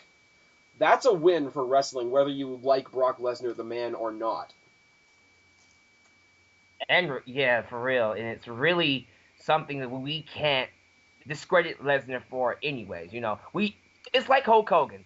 A lot of people don't like Hulk Hogan. They hate the guy Terry Bollea, anyways. Yeah, but we had to give him entertainment and brought more eyes to the product. It's the same as anybody that says wrestling is fake. Okay, Brock Lesnar is one of these fake wrestlers, and he went and kicked ass in UFC. Kurt Angle is one of these fake wrestlers, and he went to the fucking Olympics. And went with a broken freaking neck. A broken freaking neck! Seriously. Just like Cody Rhodes is only 26 years of age. Anyway, but no, like, wow. The one they like to point out the most is football, because football is like a big American thing, apparently. But like everybody in WWE that had any football credentials whatsoever, it was brought up multiple times. The Rock, Farouk, Bradshaw, all those guys. Their football stuff was well known, but it was all like college and school stuff that they could mention without getting sued. Like, what's to say that, they could have mentioned Alberto Del Rio's MMA career, but whatever MMA company he was with down in Mexico would have turned around and sued them. We don't know. Yeah, it's true. Unfortunate. It's the same, really horrible example, but when TNA tried to do their ECW pay-per-view and they couldn't use the name ECW, or they couldn't use any of the ECW, sort of character names, so they had to come up with all the bullshit, and, the EV2 and all that shit. Don't go into TNA. Let's not go into that topic. TNA had a good show tonight. I did watch it, and I really enjoyed Austin Aries versus Bully Ray. That was a really good match. I've said, everybody that watches more than one company is like, okay, I would love to see this guy fight this guy. I'd love to see this guy fight this guy. Right now, I would love to see Aries versus Punk. That match, oh my God, that's a really great match. I would love to see it. I put that on Facebook a little while ago, and apparently it has happened in the past. I haven't been able to find it, though. Oh, yeah. Okay. I can look for it, and if I do find it for you, I'll send it to you. It has happened in ROH a couple of times, definitely. Very nice. I don't know why WWE needs to put all these feeder things into place, like, NXT and FCW, when basically they've got a lot of talent coming from ROH. Seriously, just go make a partnership with ROH and bring them up. ROH is your new unofficial feeder school. It'll be a great unofficial feeder school. Seriously, you got what's his name? Chris Hero, who's now known as Cassius Ohno in FCW. Antonio Cesaro. You know about that? Just the name sounds funny. I also watch a lot of British Fist here on YouTube, which is another group that everybody here should check out. I think it's Mr. Parkin that does a lot of ROH reviews, and every time I see I've seen the name printed before. Every time I see the name, I just want to go, oh no. I want to see somebody ridiculous. I want to see something ridiculous at Over the Limit, just because the name makes me think that something ridiculous should happen. Like, I want to see Hornswoggle get an F5 or something. Just toss him out the ring. A friggin' F5 to Hornswoggle, it's gonna be like shot put into the 5th row. Get the fuck down! I You're just going soaring across the freaking rope into the rope. See, Oh my god. if he hit a bunch of empty chairs, would he skip like a little green rock? Oh my god, that's epic. We've gone They need off to do topic that. a little bit. What's happening?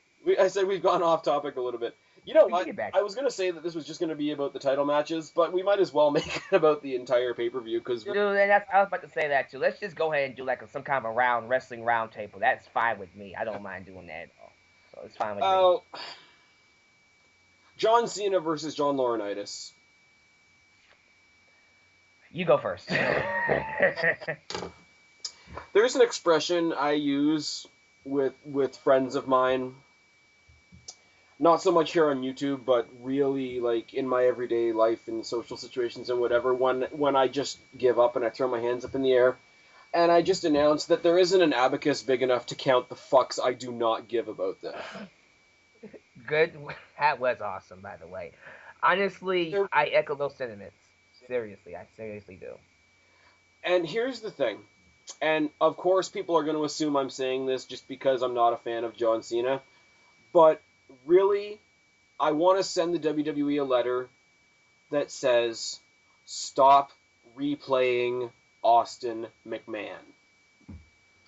Yep, they need to get off of that bad boss, evil boss versus top babyface kind of thing because it's done. It worked with Vince, it worked with Austin. That's it. It's done. Nobody else. And even if you are going to try and do it and play it off, if you need somebody to play a rebel, the last person that's going to pull that off is John Cena. What happened to CM Punk? He was the perfect rebel. Exactly. And if I wouldn't mind so much, other than the fact that we know that John Laurinaitis seems to do spontaneous planking when he's about to get them go to sleep. Yeah. But it's just like the bosses in general. Honestly, I don't care if it's Sting in TNA, I don't care if it's Teddy on SmackDown, I don't care if it's John Laurinaitis, whatever. I would love to go back to the era where we had no boss characters. Where shit just happened with wrestlers. And we weren't fighting commentators, and we weren't, the legitimate women's there was a difference between like the valet chicks and the legitimate women's wrestlers, and we weren't fighting commentators, and referees, weren't fighting timekeepers, and like leave the wrestling to the wrestlers. Yeah, seriously. It's so overplayed now. Like, I don't even want the bosses in storylines. I want the storylines to be specifically this guy and that guy. And if it's, okay, if you're going to have, like, a big ganging up situation, yeah, have it between a bunch of, like, have a Nexus versus John Cena. Or something, because that's a bunch of wrestlers. I just wonder, could it work now, man? It's still kind of... Because we've been fed with it for so many freaking years. If we do go without a boss, would it really, really work? I think people would embrace it because, like, even when you have the good guy bosses coming in and changing shit and whatever, like, Teddy Long was a good guy, people got sick of him, and, anybody else has really been a bad guy at one point or another, and they just come and they fuck shit up and they do shit that pisses everybody off. And it takes so much of the load off of the superstars because they don't have to, work on pissing everybody off as much anymore. So they're just, going with the flow. Whereas you would have to do a lot more character development if there was no overlaying authority figure and the story was specifically carried by the stars. It would put a bigger spotlight on them. It would get them more credit, and it would make them work harder so they'd all feel better about what they were doing. I think it would be a win-win-win. But, going back to this match with John Cena and Laurinaitis, if I could put my 2 cents into the little hat now. Yep. Like you said, if you're going to do this, the last person that needs to be done with is Cena because he's been established as the company guy. So why would you do that? Why? I can't even believe that he would knowingly want to go against John Laurinaitis. It's like, why? He's a company guy. He respects the company, so why would you even have a problem with John Laurinaitis, really? It's like, well, he's the babyface, and he's the bad guy, so I'm supposed to want to beat him up. No. It has to be a realistic feel to it. You know what I'm saying, Spaz? I do. And here's my thing, and I'm gonna sort of backtrack to Extreme Rules for a second, right? Because I think I had a discussion with you after Extreme Rules about the Cena Lesnar match and how it ended and whatnot. I always said that I didn't have a problem with Cena winning the match. My problem was more so with how he won, and I stick to that. Because, if you want to have Cena on this big downward spiral, yeah, he got the crap kicked out of him, but he still popped up with one punch. Yes, it was with a chain, but with one punch and one attitude adjustment, he won the match. And you can call it a fluke or whatever, but he still got the W at the end of the day, and that still does mean something to some people. And, I thought he was going to go on this big downward spiral, and he didn't. We thought he was going to go away for a while, and he didn't. We thought he was injured, and he really wasn't. Which he desperately needed. He needed to get he needed to go away. And here's the thing, though. Here's the thing. If he was going to hang around and not go anywhere, why did he have to lose? More to the point, if his next rivalry is with Laurinaitis, why did he need that win? Because it's John Cena. Thank you. You are seeing the light. Dude, trust me, I've always seen the light. And you just like being a pain in my ass sometimes. Is that the deal? Yeah. Sometimes. Sometimes. What was I gonna say? I don't know. Other than what you just said, yeah, he needs the break. He needs the break. It'll be good for him, and it'll be good for the WWE. Because they need to see if they can work without Cena for real. They can go at least a couple of months. Yeah. Thank you. I've been saying that for so long. It'll be good for WWE because it will prove, and I've said this months ago, have a social experiment, kayfabe John Cena an injury, keep him out, like, even just for a month or two. Prove to yourselves, let the rest of your roster prove to you and prove to yourselves that, it's not, no John Cena equals no show. I think we proved that at friggin' TLC December last year. There was no Cena on that card at all, and it was one of the 3 most talked about pay-per-views of the year. And I think if you prove to the WWE that you don't need John Cena just to stay afloat, it will be great for the WWE, because they'll start putting the spotlight on other guys. It will take the pressure off John Cena's shoulders, which will be great for him, and ultimately make him better. Right. Exactly. I agree. Like, again, it's win-win-win. WWE will know that they've got, like, more than one horse in the race, if I can use that expression. So they'll feel more relieved. They will be more apt to, share the wealth, so to speak. John Cena will feel less pressure, less stress, less whatever that may or may not be weighing him down. We don't know. And hell, other people are going to get much-needed spotlight. And on top of that, it gives him a break from the fans. And when you give him time for fans to miss him when he comes back, he's more received. It's true. Or, we could always just give him a heel turn. Dirk. You're such an internet mark. No, I'm joking. No, I'm Wrestling Jesus' other character, boring wrestling fan. He must turn heel. No, I'm joking. All right, here's one for you. Just a random one I'm just going to toss out there only because it was on your Four Horsemen potpourri.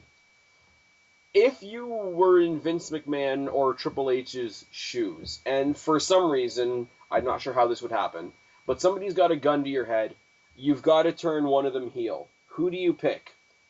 John Cena or Rey Mysterio? Cena. Good. Cena. Because here's my thing with Rey Mysterio, since we're going to bring it up here. Right.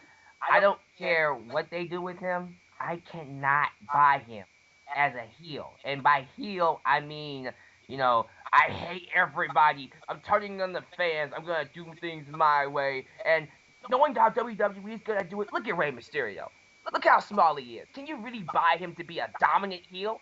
Absolutely not. He's gonna be portrayed as a cowardly heel. That's not what he needs to be done. I'm sorry. If I had to pick between Rey Mysterio or Cena, Cena is the more logical guy because I can buy him as a dominant heel and he can get more mileage out of that. Since you watched the potpourri, I'm gonna bring it up. The reason why they brought up Rey Mysterio turning heel is because they feel like his character is gone stale and they need something new. My thing is, why not just give him a different dimension on his babyface character? How about you just give a darker babyface? You can give him an aggressive babyface and he can still be babyface. You know what I'm saying? I do. I think what would be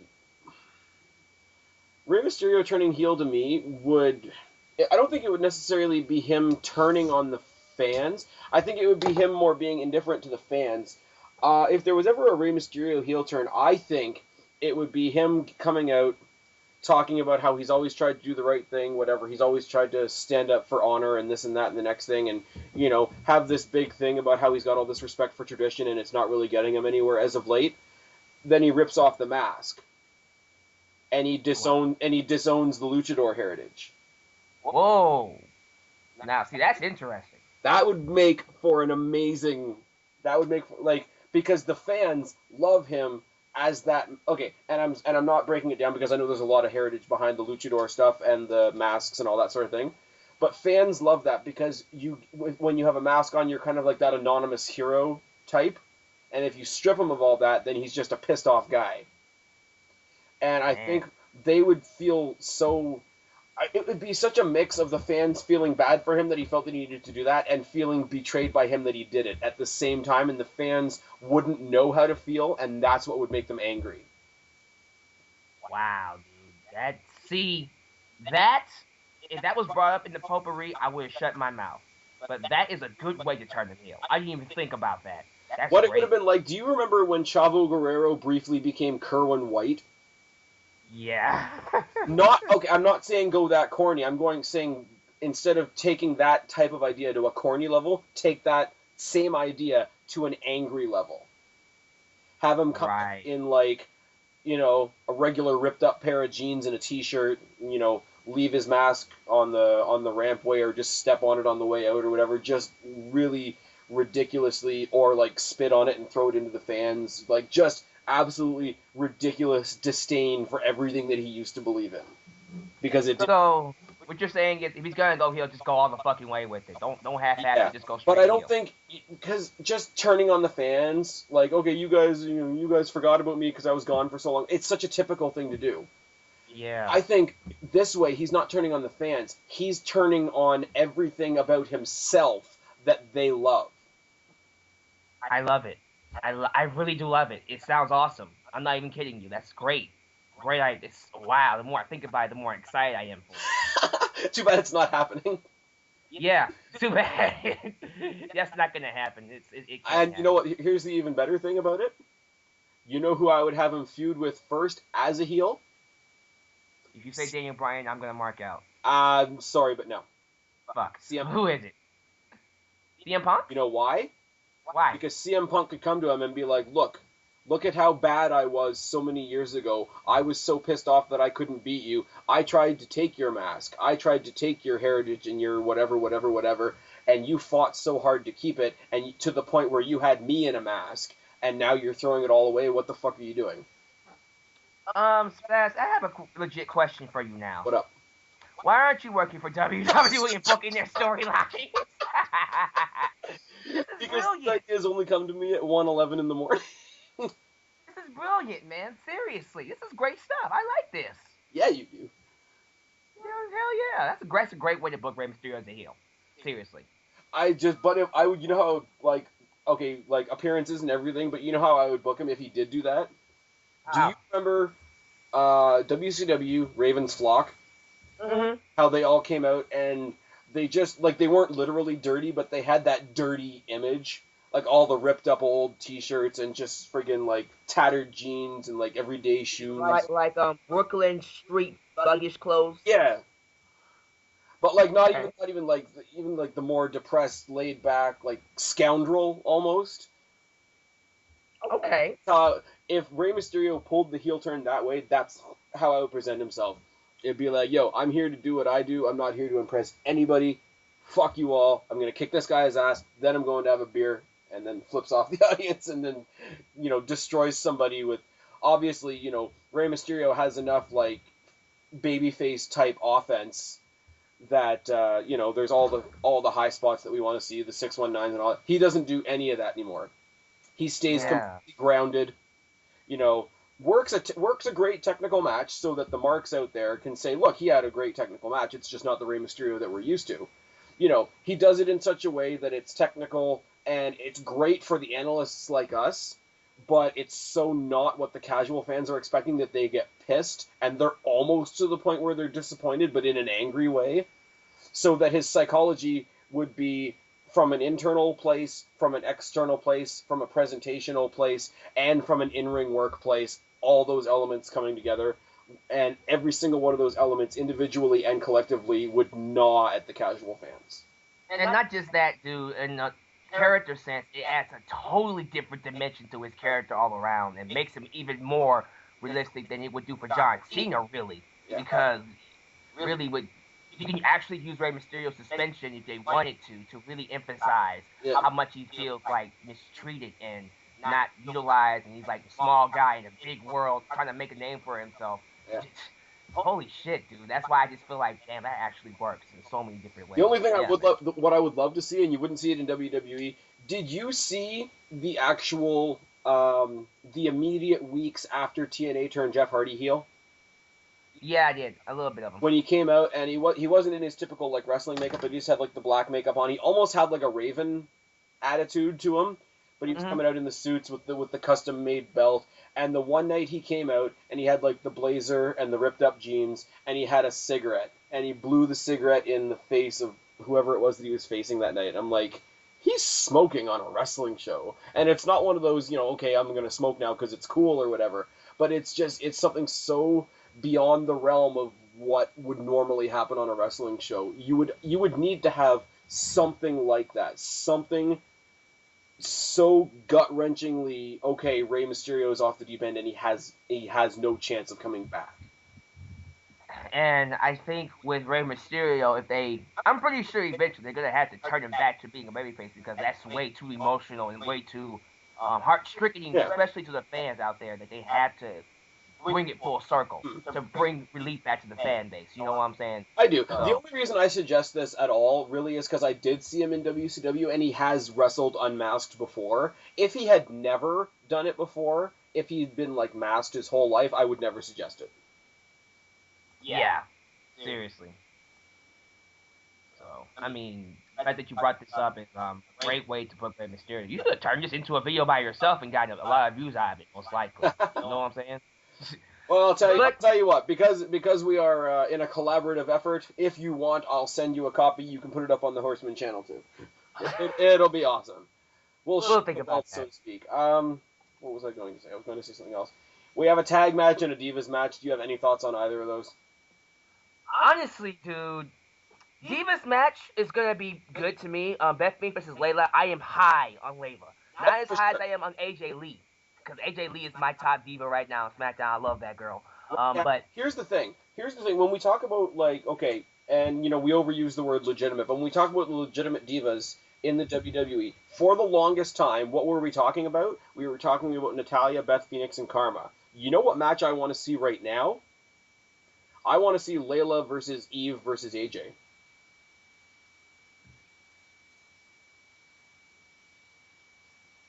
Hello?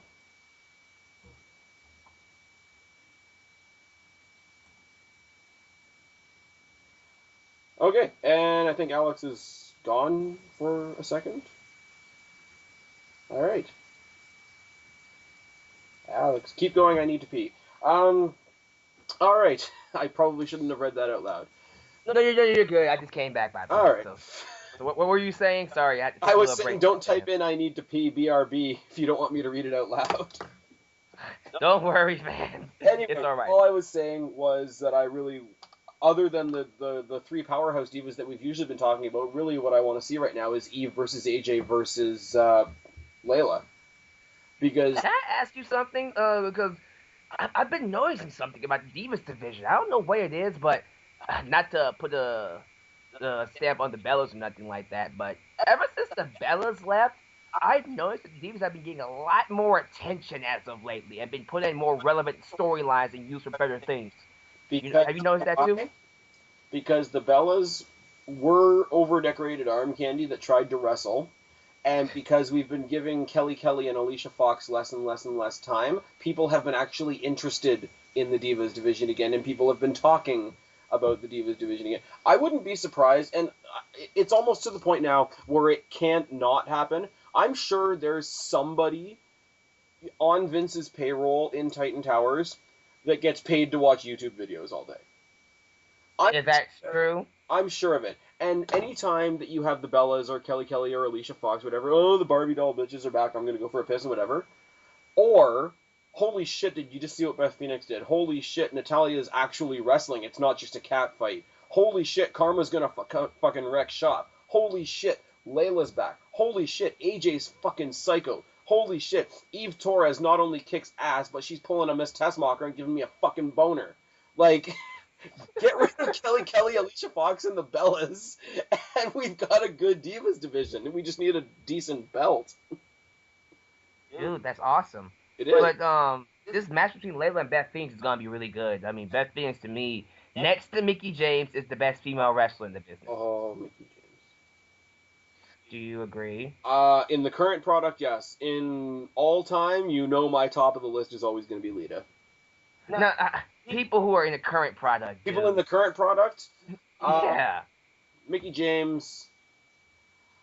I say Eve, honestly, because once she broke away from Kelly, Eve really impressed me. Obviously, Beth and Natalya are on there. Karma's going to come in and wreck shop.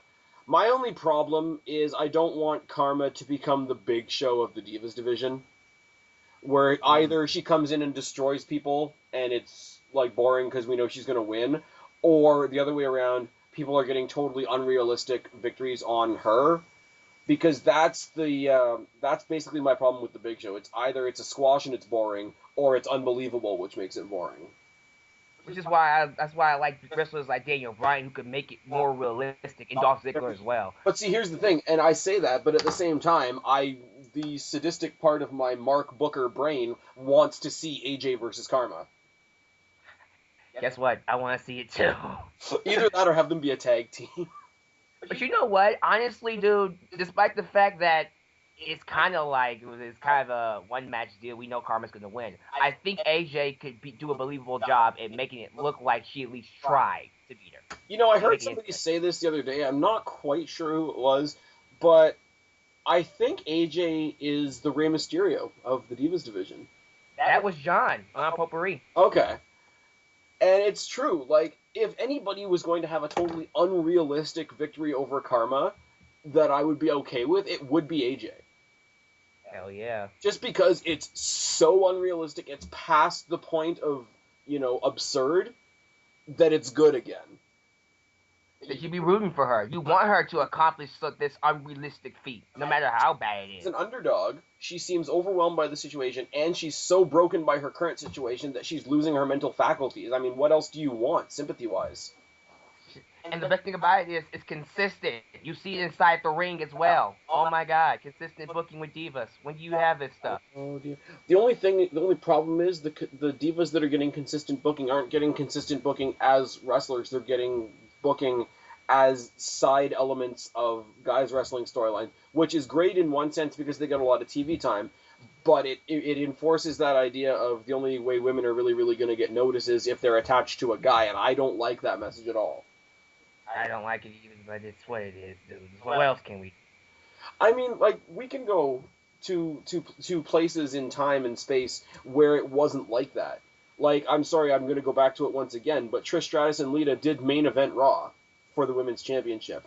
But we have to remember it was spawned off her pregnancy with Kane. It's true, but still, overall, the Lita-Trish Stratus rivalry, I think even without that, would have gotten at least one main event spot once in its lifetime. The last match we saw on TNA programming in 2011, period, was Mickie James versus Tara, I think. Anyways, it was a knockouts match. It was the last Impact of 2011, and they put on a women's match as the last match. That shows a lot of respect. Oh, right. It was in a steel cage match, too. Yes, it was. Wow. That shows a lot of respect. Huh, And sure. you know what? I think WWE is starting to turn a little bit of a corner with the Divas division, but we're nowhere near there yet. Oh, no. You can forget about main eventing for a while now. Oh, no, not main eventing, but just, like, for WWE to make a decent turn around the corner at this point would be giving Layla and Beth Phoenix 12 minutes at Over the Limit. What if they get it? Anyways, They will? I think they could. I think because Layla was given the belt on her first night back, she needs to establish that she deserves to have it. And I think Beth Phoenix is a considerable enough obstacle for her to do that. I don't think they'll turn around and take it off her so soon. So this will be a building block type of match for her. Because I see Layla being the person that drops the belt to Karma when she comes back, honestly. Here's my... When Karma left, and I'm not saying it necessarily has to be the same when she comes back. She could come back as a heel if she wants, whatever. She left with a lot of sympathy, and I think enough people know her story about losing the kid and whatever that they're not going to want to boo her, so she's going to have to be a face, at least initially. And I think with them bringing back Layla as a face, I don't see that being her first match back. That's just me personally. Honestly, it can either go two ways. It can either happen like she comes back and the fans turn on Layla, or that's probably the only way it's gonna happen. They actually do that. Or Michelle McCool comes back, LayCool reforms, and we have LayCool versus AJ and Karma. Speaking of Michelle McCool, they need to change Layla's theme song, because I can't tell you how many times I heard that theme song and went, "Oh my God, Michelle McCool's back!" Oh fuck, it's Layla. Unfortunately, it did make that transition from being Michelle McCool's music to being LayCool's music. So, and her being one half of LayCool, and her still wearing ring gimmicks that say Flawless. Even though she's a face now, she's still carrying remnants of the Flawless and LayCool gimmick. Did you watch our top 50 greatest tag teams of all time video? I did. And LayCool is on there. That's all I'm going to say. You know what I want to say? I'm going to sound like a TNA mark once again. I would love to see the original Beautiful People from TNA versus LayCool. I would too. Honestly, I would. I mean, I might have to watch it by myself, because it might get a bit inappropriate. But other than that, yeah. Or Mickie James versus Lita.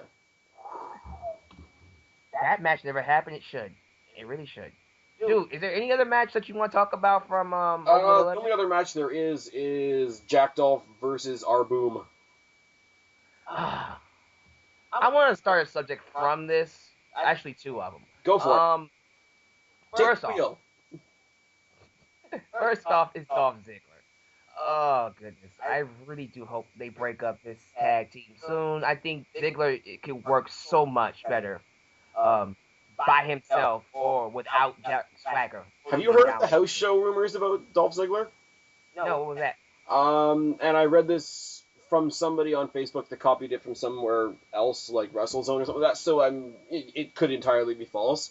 Apparently, at house shows, Dolph Ziggler has nothing to do with Vicky and Swagger whatsoever. He's coming down just as himself with Mason Ryan as his bodyguard. Why? That is interesting. No, it's not. No, it's not. Why? Here's my thing. Okay. Stop it. No. Look. Let me just say it like this, okay? Let's be honest. Mason Ryan, do we honestly see him being a world champion? No. It's put to the end like that. But I see him being a great bodyguard. I can always see that. I can see him being the unemployment line world champion. Yeah, that is true. But if he's gonna be in WWE, let's put him to use as a bodyguard. So I mean, honestly, dude, I see where you're coming from to where it's like, why would you put him with him of all people? He can work by himself. But it's not so much why would I put him with Mason Ryan. It's like Dolph Ziggler needs to not be attached to anybody, because anybody that attaches to him, they're benefiting from him. He won't be benefiting from them. That is true. What I would love to see with Dolph Ziggler, realistically, decide that he doesn't need Vicky anymore, turn face, take out Swagger, send him to the unemployment line, as a face, have a rivalry with The Miz over the U.S. title. Now, I'm going to counter that with something, because believe it or not, I still see something in Swagger where they can at least try to do one last thing with him before they put him in the unemployment line. Turn him babyface. Turn Swagger babyface and see how well he works. If he fails, release him. But he's such a good wrestler, dude. Swagger is such a good wrestler. It would be a shame if he did get released. You know what I'm saying? He could... let me see how I want to say this.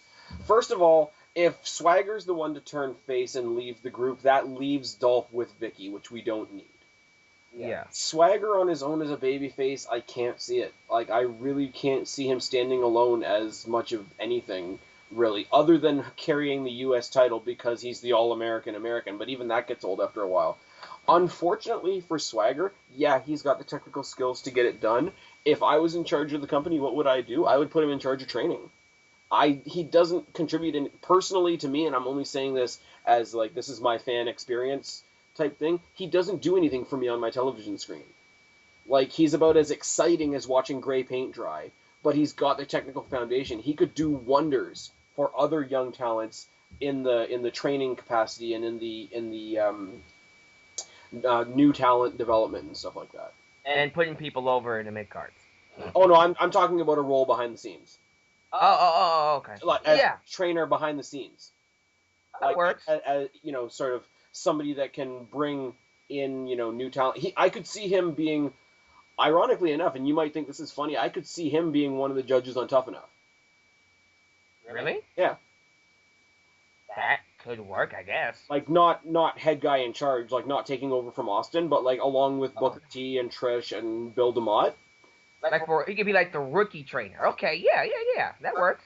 He could have a great hand in developing other talent, but him himself on my television screen doesn't do much for me. So let's take advantage of what he does have, let him help, and pass that on through other people.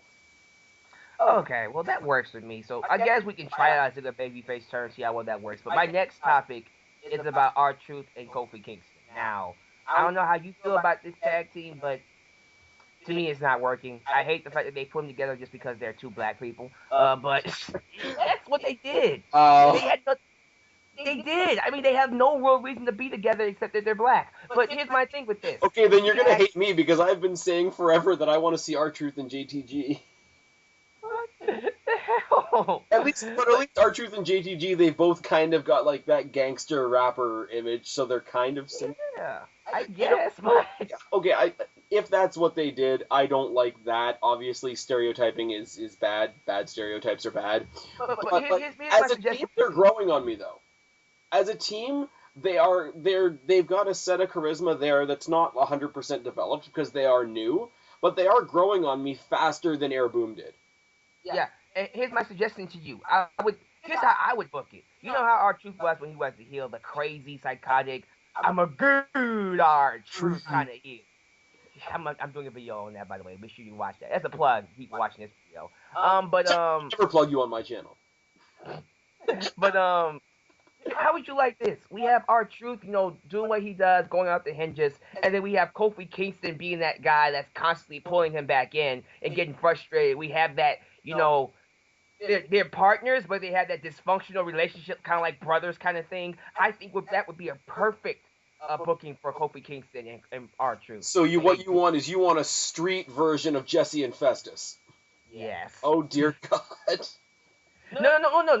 Have you seen the Wayne's Brothers show? No. What, that Key and Peele thing? Yeah. No. Oh crap. It's You know not. about it, though? It's not up my alley as far as comedy goes. Have you seen the Brothers movie with Will Ferrell and Yes. Okay. You know how they have like this kind of dysfunctional relationship and stuff like that?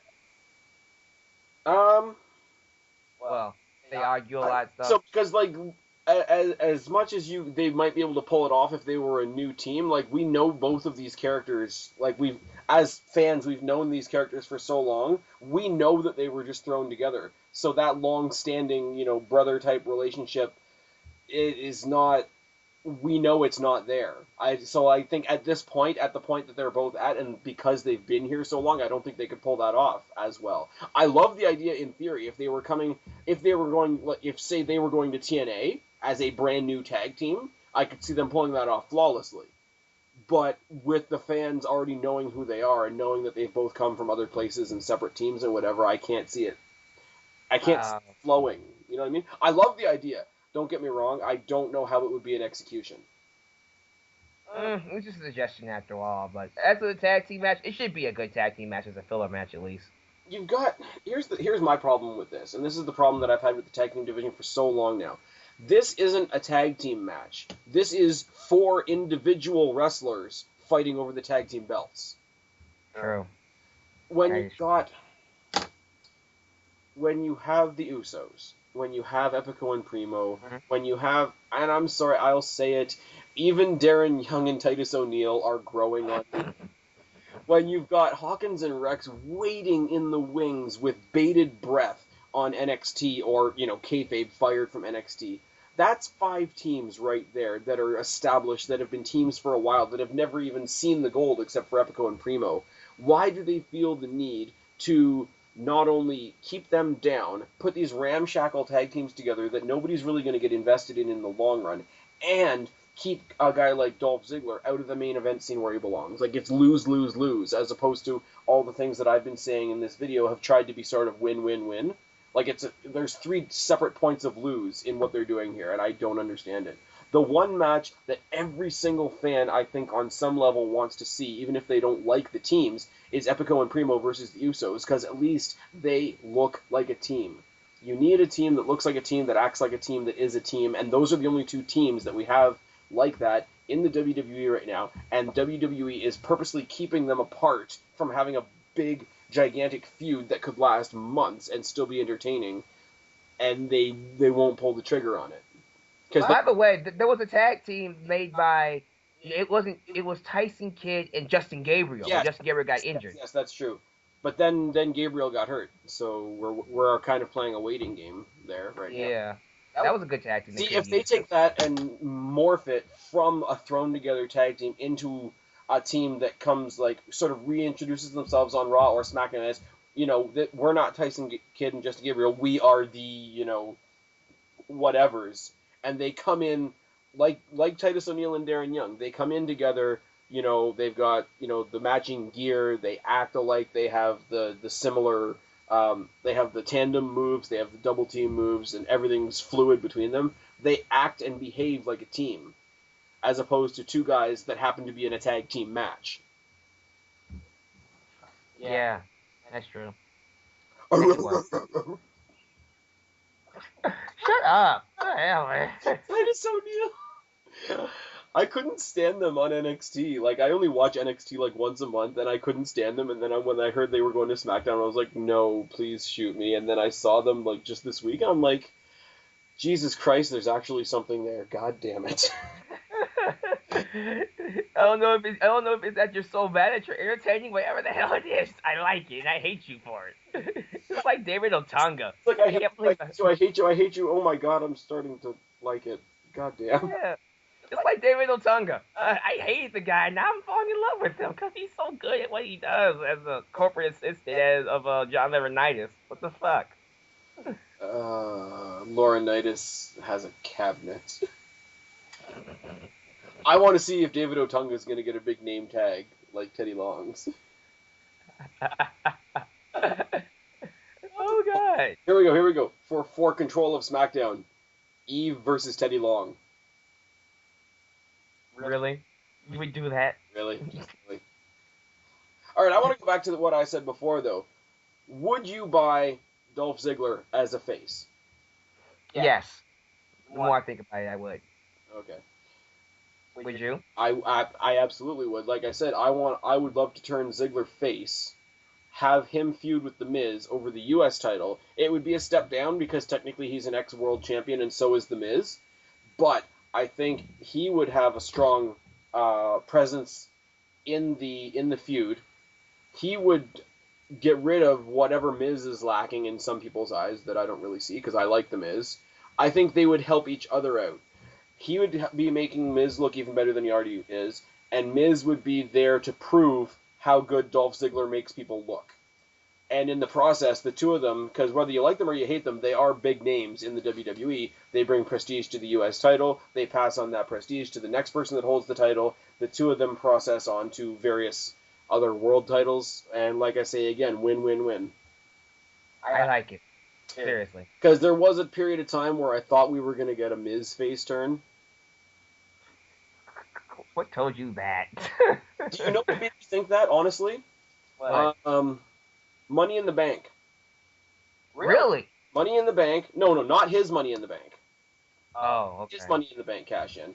Money in the Bank, I believe it was when Del Rio won. Mm-hmm. When Miz took the bad fall. and twisted his leg all up, and he had to be removed from the match. And then he came back. And then he came. His pop was fucking huge. WWE never playing up on that was one of the biggest mistakes they made with The Miz. Well, they tried to send him back into the World Championship scene. Remember, they gave him that tournament win, and then he got the title shot against Ray, but lost.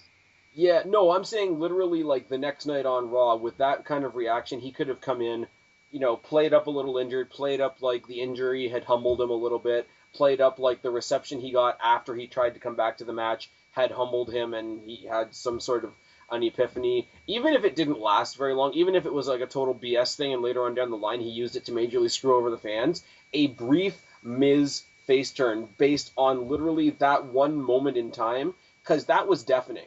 When he sat there and like he sold it like a motherfucker too. I don't know whether he was actually injured or selling it, but if it was fake, then he sold it like a motherfucker. He hobbled his ass back down to the ring, and the pop that he got was earth-shattering. Going back, not only hopping back in the ring, but hopping one-legged up that ladder. That moment itself would have been enough to have at least a brief Miz face turn. Seriously, I could buy it. Mm-hmm. That's a good idea, man. Too bad it didn't happen. True. And the more they bury him now, the more angry he gets. I love it, though. I love when Miz comes out and cuts those promos, those, like, I deserve much better promos, and it's entertaining. You know what I'm saying? Yeah. You're kind of... But, are you reveling in his failure just a little bit? No. Okay. I'm not. Some people that are, and I'm like, no.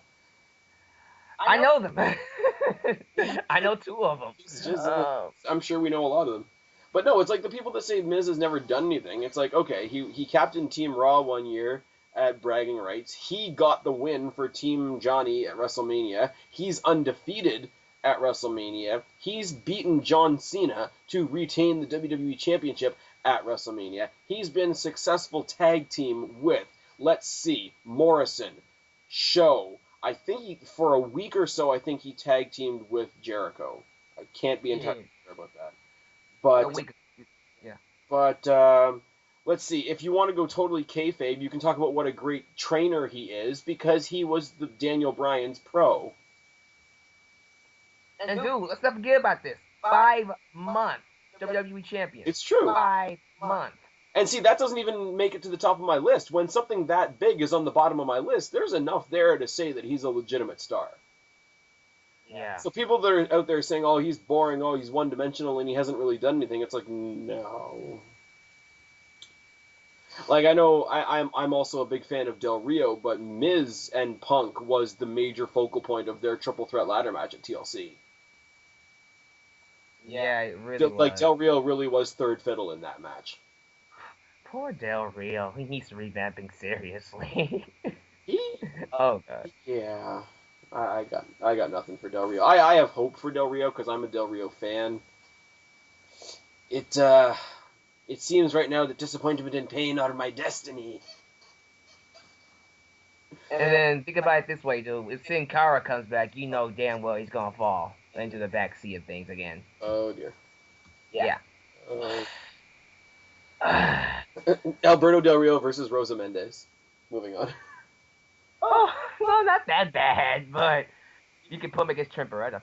Oh, I see what you did there. Alberto Del Rio won't be getting another WWE title shot until the WWE champion is Alex Riley. Which means never. Come on, man. Alex Riley's got the build.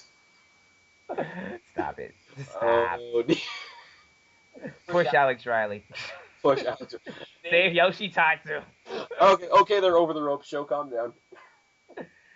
Oh, God. I shouldn't have said that. I'm going to be accused of causing drama now. Hey, what about my hashtags? Push the bring back Jeff Hardy. Sure, you can have him. There we go. I still say Hardy as he was as a heel in TNA versus the current version of CM Punk we have right now would be awesome. I wouldn't mind it. Honestly, all their matches that they've had in 2009 was fucking great to me, so I wouldn't mind. I don't know. Everything Jeff Hardy's done since his recent comeback has been pretty good with me. I mean, ultimately, he's been doing a lot of stuff with Angle, and Hardy and Angle in the ring together is just awesome.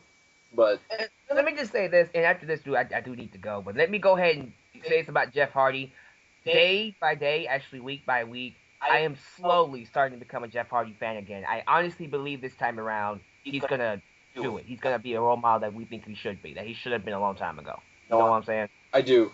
What you're saying is that when Daniel Bryan loses it over the limit and gets demoted to TNA, he's gonna fight Jeff Hardy, and you and I can't be friends anymore. What I'm saying is, it's time for me to go. You just swallowed anger hard. I was like, Spaz, don't make me come over there right now. We had a good commentary. Don't end it on a bad note. Don't let your foolish pride get in the way of this commentary. Yeah. Seriously. But no. Seriously, though, Jeff Hardy is really starting to make a change. And I really do. He stays down this path. This will be good for him. I really do want him to be a role model. Him and Matt Hardy. I do want the best for both of them. And I was harsh on Jeff. I will say it again in this video, especially to you, because you're the Jeff Hardy fan. Yeah, I was you left extremely... some list or something. I heard about it later on. It goes like this, dude. On our top 50 list, we did it. Dude, I know I'm fucking with you. Okay, well, goddamn. I got a message from Ashton and John, like, as you guys were posting the video. It was like, Spaz, man, we tried. And I'm telling you right now, when your boy Dalyxman makes up his mind, there is no changing it. That's how it is. I have to change my own mind. I think Spaz can... A Fox for life. No, fuck. Where's my gun? Where's my gun? Hopefully she'll be released so I don't have to worry about getting my gun. Oh, so you can hunt her in the wild. Yeah, and then hang her head on my plaque, as a plaque on my wall. You want Alicia Fox head. Just saying. Can we end this commentary now? You kind of threw up in your mouth a little. Yeah, I think it's time for me to go. The last time Alicia Fox had a good comeback, she scraped it out of the back of her throat. Anyway, with that, Alex, for anybody that's living under a rock and doesn't know, tell them where they can find you. Dalyxman, guys. Dalyx. Try this again. Dalyx man. On YouTube, guys. That's what I am. Other than that, please subscribe to SpazPhoenix. After doing this video with me, I have no idea why you wouldn't. But taking the ego out of it, no, it's he's a really good wrestling mind. He's he knows what he's talking about. He's fun to talk to, and he's very good to discuss wrestling with. So please discuss down below in the comment section about what we talked about here. Make a video response to what you do, and let us know how you feel about the subjects we covered. And Spaz, that's all I gotta say, man.